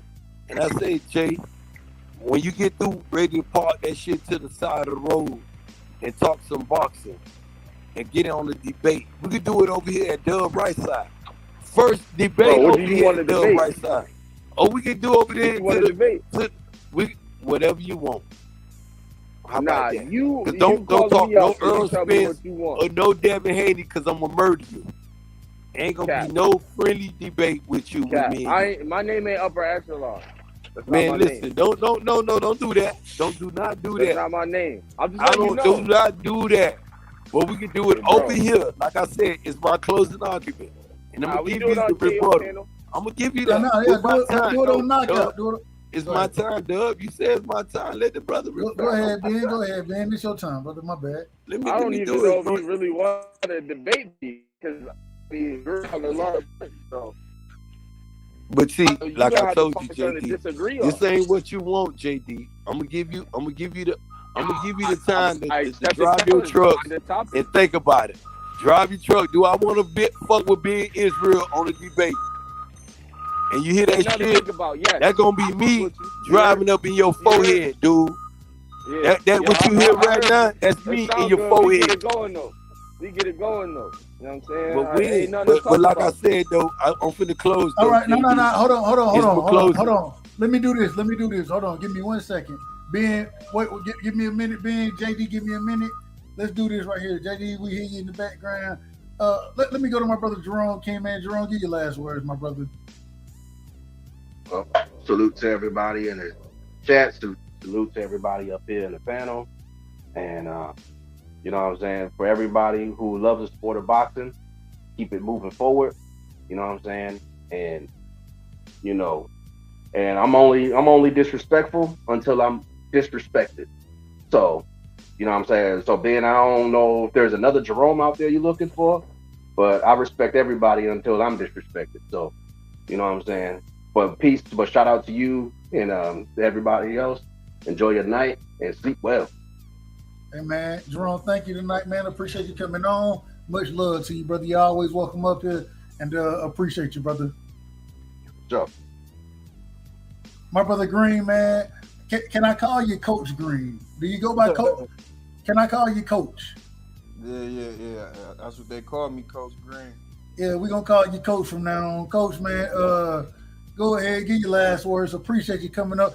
I want to ask you, man, talk to me real quick if you don't mind about any of your prospects that you have as far that you think that you've been working with.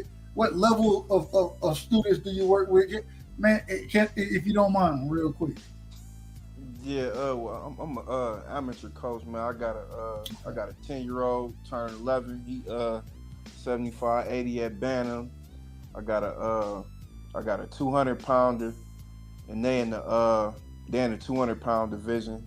15 years old, and then I got a young lady I've been working with. She about to have her first USA boxing amateur fight. She an adult though, but you know, she done got sharpened up, man. So her learning curve, she exceeded the learning curve extremely fast. So I feel like she ready to get in there.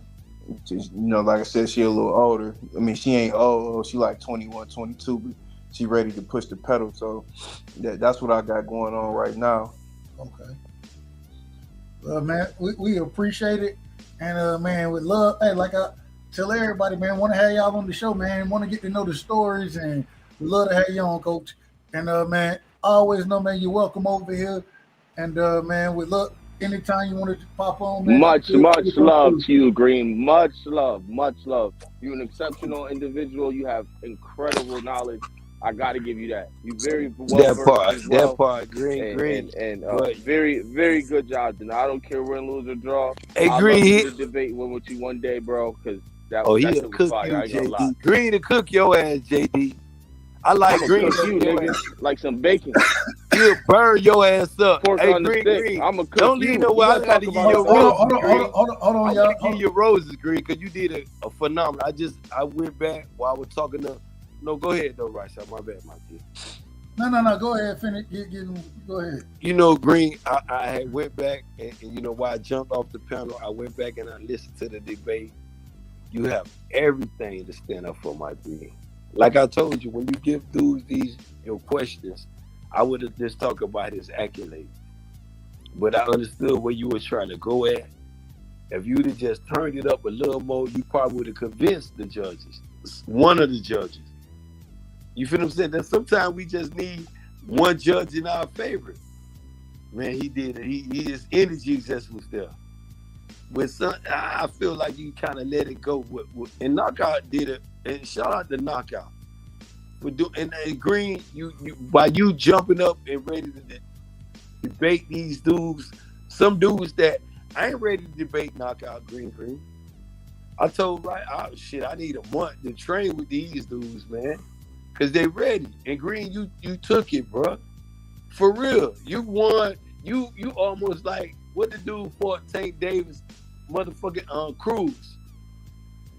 You like Isaac Cruz. Your stock went up. Your shit ain't went down, green. Motherfucker did deal with knockout and stocks go down. Your shit went up, bro. For real. Hey, most hated. I appreciate that from you, my nigga. I appreciate that from JD too, man. JD ain't ready for you. Let me deal with JD. Yo, bro. Hold on. Green, I do want to run that fade. Before y'all deal with each other, before y'all deal with each other, and that's why and shout out to you, Coach, man, and man, much love to you. I'm gonna let these two brothers deal with it. I don't know, this is what they like to do sometime, but I'm gonna let them get it off. But Coach, man, appreciate you, and like being said, for you to stand up there, hold your own, and it, regardless of how things play out, that shit, it take a lot of character to do that. Me knowing losing 3-0 as well. So appreciate you, man, and always know, man, you got a place over here, brother. Oh yeah, for sure. Appreciate you, Dub. Always, man. Like I said, man, the way you got it going, man. The way KO, man.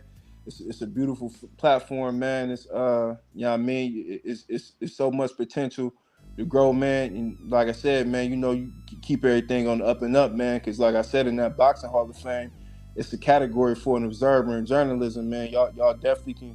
That could be something that y'all you feel what I'm saying? Y'all aspire to be, man. So you never know. There ain't no ceiling on this shit, man. But I'm gonna go ahead and check out, man. Y'all brothers be easy. You know what I mean? Man, appreciate you, Be my safe, brother, and G. we'll be in We'll see you contact, again. man. We will For be sure, in for contact. sure. You know that. All right, brother. Man, so this what y'all been waiting for, man. I don't know what's going on. I don't know either, but if you want to run that fade, I mean, let's get it going. So look. We got the yeah. I'm gonna give y'all a few minutes. It is what it is. If y'all both agree, we'll give y'all the free smoke. The one thing I want to say, let's keep it boxing. If once it become outside of boxing, we just gonna have to shut everything down. Nah, never that. So, I'm respectful. And so I here y'all never go. take it there with JD respectful, right? I got love. I got love. Ben, Well, he know he better not go outside the boxing fucking with Ben. He know that. Nah, I don't know. He gonna stand right on boxing. Cause he know he Nah, better not go nowhere left but boxing with me. Yeah, He gonna say, anyway, Doug, you see what he doing, Doug? What you want to debate about? Let's do it. That's a good point. I need to moderate. Let me ask this. We gotta find Ben. You want to debate? You know what I'm saying? We agree on he everything. want the smoke. So, it's like, So let's come down to and this is what we got to get to. Let's get to a point of disagreement as far as boxing goes that can be debated, right? Let's do that. Okay. Can we do that? Okay, let's do it. Speak about it. I mean, all right. I mean, shit. Tank, one of my favorite fighters. The 140-pound division. Let's talk about 140 because let's talk. I mean, unless y'all want to do Devin Tank, Devin Shakur, y'all want to do that, y'all can. Hey, how about this, Doug? He the A side. I'm so skilled. He the A side. Let him pick it. I'm gonna murder whatever division he want to go. How about that? He don't want no smoke with Benjamin, and you said you gonna let it for us. I'm gonna hit my mute button, Dub. Where he want to go, I'm gonna take him there. How about that? I mean, I don't know what to debate about. I mean, I think Subrio is the best at. Besides Reese, don't think nothing about debating Benjamin. You better have your facts together, my boy.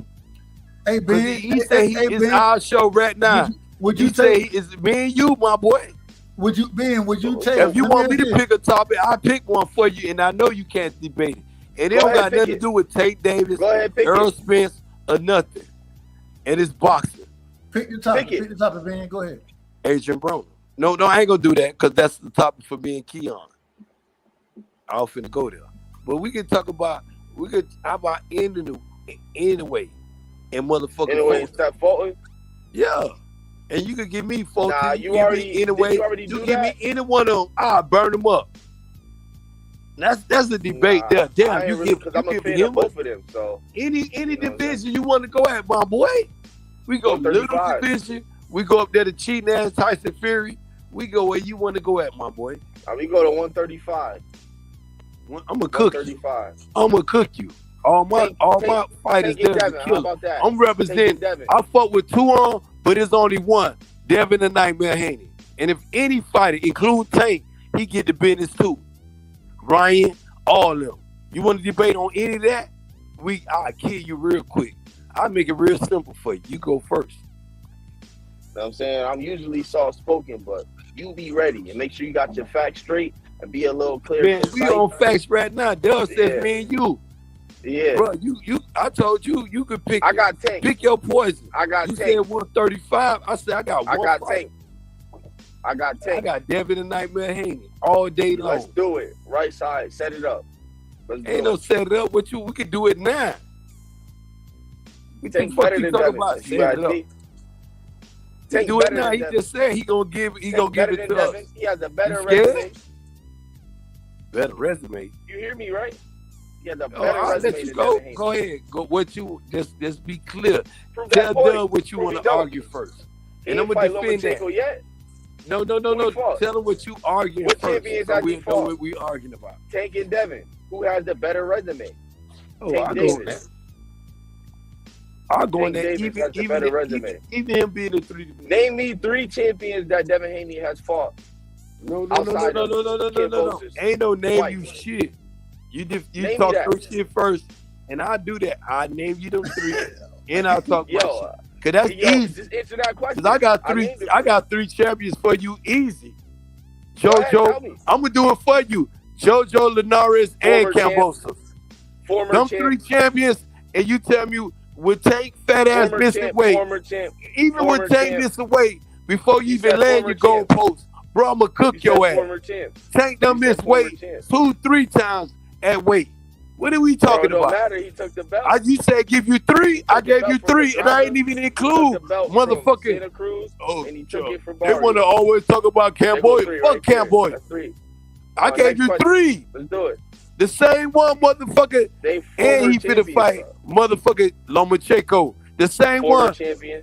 motherfucker. The losses. same one who The threw majority of motherfucker Tank Floyd fights, Mayweather. they was Don't talk undefeated. shit, Tank. I'm gonna put was you in the fight. undefeated. What Floyd meant by Undefeated. that? What did They all had Floyd it mean all. by that, my boy? When Floyd It don't- told it- Tank it- Davis, you we better not not talking talk about shit that. to We me. talking about I'm gonna put you in the resumes, fight with Lomachenko. We talk about resumes, bro. Shit, that's what I thought. Who You has the the better fuck- resume? Better resume. has the That's better the resume? He undisputed. How many times Tank Davis been Who undisputed? beat more champions, bro? If you can answer me that, then we can do this. One. Let me see. Let me answer this real quick. Current One. champion, not former. Current. I don't want to say. I got to say, motherfucker. Yo, you can't say. It's not that that you don't boy, want. because You he can't had say a WBL regular who belt. Devin beat. He fought 2 regular champions and became Bro, they champion still at 2 champions. divisions with 2 Reggie belts. They were The still same belt. champions. Hold up. So let's look at Devin this got shit. 4 belts. Hey, Nobody hey, cares Dub, about I'm ready to 35, look bro. at this shit. And we're going to question who got a better resume. Serious, bro? Yeah, man. I'm very serious. Because Tank the Bro. one said that Devin got a Reggie belt. Oh, that shit, he got a Reggie belt. And since Devin undisputed now, and Tank still running around with that WBA lightweight champion, Still a belt. and he was the former belt. current Reggie Nobody belt took it at from him. the WBA at Nobody took it 140. from him. 2 Reggie belts that he became champion at. What happened when That's Tank a looked question mark, bro. good? Hold up, bro. Sleep. Bro. Instant Let me, slumber. go ahead, JD. Devin Let me put me let to you sleep talk with because his I don't want to free performance, bro. smoke. Because Doug gonna think I'm talking over you. knocked Go out, ahead. bro. Tired. Devin knocked me out with his performance, bro. No, can't- not the performance. We talk about. That You nigga said knocked you want out to talk a cat about. with a wet You cat, said no. Fuck the performance. You bro. That said nigga you can't want to knock talk out about an ant, bro. the motherfucking That nigga accolades Devin and can't knock out records and an all ant. this other shit. You know what I'm Accolades, saying? accolades. He got 4 belts. Nobody cares. No, Why? we do care. You don't care because you a motherfucking casual. No, I care. JD, I care. whenever you ready for this Everybody else- shit, I'll cook you. Nobody I'll cares. finish cooking you. Bro, Nobody let me cares. let you know. He still got Tank Davis 2 became other people in champion that division with he a gotta Reggie beat belt. to be The the same. It's like He talking almost. about moving It's up. almost like being a hypocrite when you call me a Reggie champion, right? But you became Why he champion ain't at just 2 score the divisions opportunity with the over same Lomachenko? belt you call me a Reggie champion for? You said I got a Reggie WBC belt, but you became champion in 2 divisions with a Reggie belt. So what are we talking about, dog? Just think about that shit. Facts. Only on boxing. What are we talking? And I ain't shitting on Tank Davis because you know I can defend that Reggie shit too. Hey, bro. Because he can't defend it with me. Hey, bro, answer that question for me. Nigga, answer that question. 2 divisions, 35 and 40 with a Reggie belt. Yes or no? 135. Yes or no? Yes or no with a Reggie belt? Yes or no? They were titles. Yes or no with a Reggie belt? Yeah, and he's still the current He's still the current WBA lightweight Reggie champion. He still got one of the Reggie belts. But he had 2 of the Reggie belts. I bet you 401k on that. But you won't answer my question.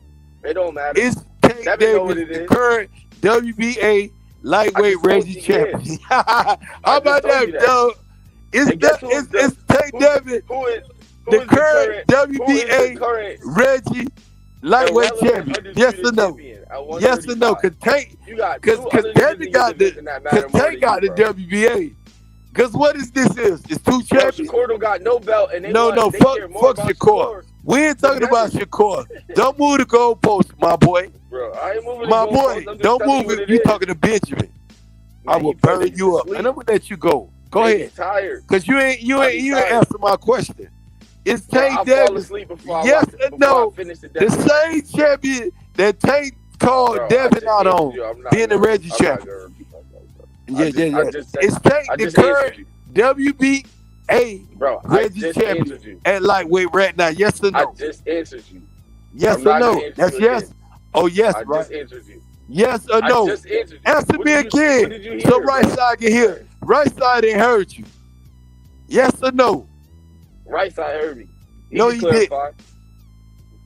Right side, did you hear me? No, I'm answering for him. The people in the chat. The right side say he don't got nothing to do with it. I'm gonna answer for the people in the chat. The chat ain't heard you, nigga. Repeat it again. Yes or no? Is Tank Davis the WBA Reggie champion? Because Tank Davis undisputed. You heard me, right? You heard me. Tank Davis undisputed. I mean, Devin Haney undisputed. If Tank Davis is the WBA Reggie champion or the WBA Supreme champion. Hey yo, who did? No, ain't no. Hey yo, shit. You ask for Ben, you gonna get this shit. Be quiet, bro. Ain't no be quiet shit. You be quiet and let you know. You said you gonna defend Tank Davis with his accolades. With his accolades, defend that Reggie belt, not just at 135. Hey, Dub, since you want to call Dub, he did it 2 times. He the Reggie champion at 135 and 140. Fuck you talking about, nigga. But he's the super champ at 130. Don't forget that. This boxing, nigga. And he was unified. What? Nigga. Yeah. We just gonna shit on his Devin tonight been Haney undisputed. Guess what? Nobody cares. Tank never been unified. Tank never been unified. Never. Nobody. Never cares, ever. Bro. Ben Israel. Tell me when Tank was unified. Hold up, Ben. Can I ask you a question? No. Let. When was Tank unified? At 130. You crazy as fuck. Wow. Hey, you don't watch Ben, what does undisputed mean, Ben? What Devin is right now. It means that can't no motherfucker dispute it, right? The reigning and current WBC, IBF, the Florence WBO, and the WBC. And not only Devin Haney, hey, how about this? Not only Devin Haney, your WBC champion, he's your French fries. You want to talk about that motherfucking franchise champion? You do not want to. Yeah. You got you too. You tripping, bro. You tripping. You said it's 2 people. You said it's 2 people. I'm with you, Ben. It's me. This the homie. Oh, this the Boston Scholar. Yeah, that's the homie. That's why I was asking what undisputed means. Undisputed means. You know when Ben go to cooking, I don't got ain't no motherfucker. You know I stand on my shit. You don't need help, it's me. Nah, he ain't calling it help. I was in the chat, Jay. I heard you talking. I heard you talking to Jay. Hey, JD, Whenever you ready, JD, we can do it at Dub. Right now, and we can let Dub and the Boston Scholar put up. We got two judges. We got two judges. And we can do it right now. Right now in your backyard. Dub your homeboy. Dub right side your homeboy. I do it in this backyard on Boston Scholar. And you can be the judge too. With Dub. Hey, witness me murder this dude. Go ahead and do it. Ask him, do he want this smoke? That shit up. We can't. No, we can't do it right now because I'm getting ready to shut this thing down. We ain't doing it right now. We ain't doing none of that. Boston Scholar, go live, Boston Scholar. Go ahead. Go over there. Go to the Boston Scholar. I don't know why you calling your lackeys and shit. It's me and you. What happened to that? You had to call somebody else. I ain't called nobody. I seen them pull up, and I know they referees and they judges. They here to save your ass. I ain't never trust me. You can't even tell me right now. Hey, Boston Scholar, tell me I'm lying. Tank Davis is the champion, the Reggie champion at 135 and 140. That WBA. He's not a champion at 140 anymore. He's only at 135. Shows how much you know. He the champion. Hold up, Boston. I ain't talking to you no more, JD. You couldn't even defend me. Come on, bro. Are you kidding me, bro? You can't defend this shit. He's the Reggie champion at both divisions. The same division. You told Dub we could talk about Tank Davis and motherfucking your boy, Devin Haney, my boy. My motherfucking nightmare. Your motherfucking nightmare. You said we could do this between Tank Davis and Devin. Real quick, I told you. I told you. Tank Davis is a Reggie champion. The same shit he called. The same shit he called Devin out on. This nigga is the current Reggie champion at 135. Tell him to activate. How about this though, JD? JD, tell your boy to activate that shit. Tell him to activate that shit to Devin Haney. He can activate it. He the number one contender. Fuck out, bro. JD. Who is Tank's next fight, JD? Nigga, don't hit no tree, JD. Fucking with JD. You don't I'm want not even talking to you, bro. Yeah, I know who is Tank's next fight? I know you don't. I'm not even talking to you, bro. But you talking nonsense. That's the thing. When you talking on the internet, you talking to the world. Now we talking on the internet. We talking on the internet, nigga. We ain't talking no killing shit, nigga. Fuck you talking about on the internet. Nigga, we on the internet now. Weird dude, don't hit that deer. And you better not hit that tree. Pay attention to the road. Weird ass dude can't pay attention to the I'm at home, bro. I'll cook you, JD. You easy work. I'm literally at man, home. tell Dub you want to find them little dudes don't know shit about boxing. You a casual fucking set it up on KOs, man. Man, listen, we can do it right now. You, I'm not upper echelon. I'm gonna cook you. Man, there you go. Don't do that. You're not gonna like me after upper echelon will cook you. He ain't put up a fight. Upper echelon will murder you, bro. I'll put money. Murder. Upper echelon will murder you. One in the head. Since you want to talk about a dude that's not here, I'm gonna cook you, bro. Yeah, that nigga weird, man. He on the internet talk about he ain't talking. You talking to the entire internet when you on the internet. I told him he weird, man. Talking about upper echelon, bro. I know upper echelon to cook. Set up the debate. Right side. Set up that debate with KO. I'm gonna cook this nigga. I'm gonna disrespect him. Who you gonna cook? Yes, you. I'm gonna cook. I got money on Ben. Man, you don't, man. Hey, don't do it. Hey, man, bro, I'm telling y'all to double up. I would murder this dude, and I just gave him facts that Tank Davis is a Reggie champion. Nigga, you ain't give a two divisions. The same shit, Boston Scholar. He called Devin Haney out on being a Reggie champion. So it's you got to be fair, Boston Scholar. He called this man out being a Reggie champion. Tank is fighting Ryan. Devin is trying to fight Lomachenko. What are we talking about, man? They fighting for no belt. How many gold medals Tank Davis got? None. Both of them are 3 division, and Lomachenko a real 3 division champion. A real 3 division. Not no motherfucking play Reggie champion. Fuck we talking about. I dispute that with you. And I'm not no Lomachenko fan, my boy. DJ, I will cook you. Bruh, I'm study, bruh. When I get off this shit, I go back to boxing. Studying my shit. So when you dudes be running up on Benjamin, I don't just come with free smoke. Man, y'all, in 2023, you motherfucker will deal with a different Benjamin. Shout out to my dude, Brian Cobra. Cause motherfucker Dub say, man, go fuck with the dude, man. Get all that shit. And I just went and talked to Brian behind the scenes. And Brian a real dude. And JD, you can't even fuck with Brian. And I'll about it, and I'll say you definitely can't fuck with Boston Scholar. Bro, it'll be a pleasure for me to burn you. You gonna only increase my resume, bro. For real. You hear how these dudes, ask any one of them dudes who they got money on. Boston Scholar say I got money on Ben. Bro, I will burn you, bro. And I ain't gonna free smoke you and I'll keep it on boxing. And just now, we ain't went left. We ain't talked about nobody. We ain't wasn't disrespectful or nothing. I just burned you up. And you still say you want more smoke. On any platform, my boy. Any platform, JD. In back of that truck you driving, nigga, I'll give you the smoke. With them chickens. You delivering chickens, nigga. You said that. I'll cook you on the rooster, nigga. Fuck you talking about? Don't play with Ben. Reach for a little dude. Don't reach for something great. Can't fuck with me.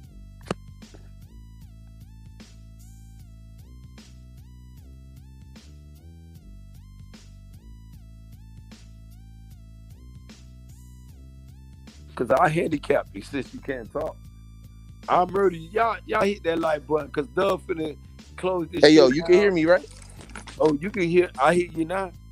Yo, bro, is Loma versus Devin a 50-50 fight? Yes or no?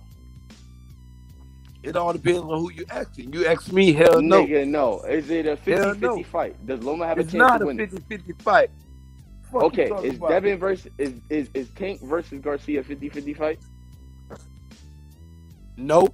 It all depends on who you asking. You ask me, hell I'm no. asking you. I just told you. So I just told you. Me, Captain ass Ryan going to sleep in the sixth round. On, you been asking me questions. He going to sleep. Lomachenko gonna get them. He gonna get our box. Keep in mind, a lot of people say Lomachenko better than Muhammad Ali. You felt the same way, JD? That's cap. You felt Lomachenko is better than Muhammad Ali? That's cap. No, he's not. He's better than sliced bread? Cap. No, he's not. Devin Haney gonna show you why he's not. Nigga, fuck you talk about?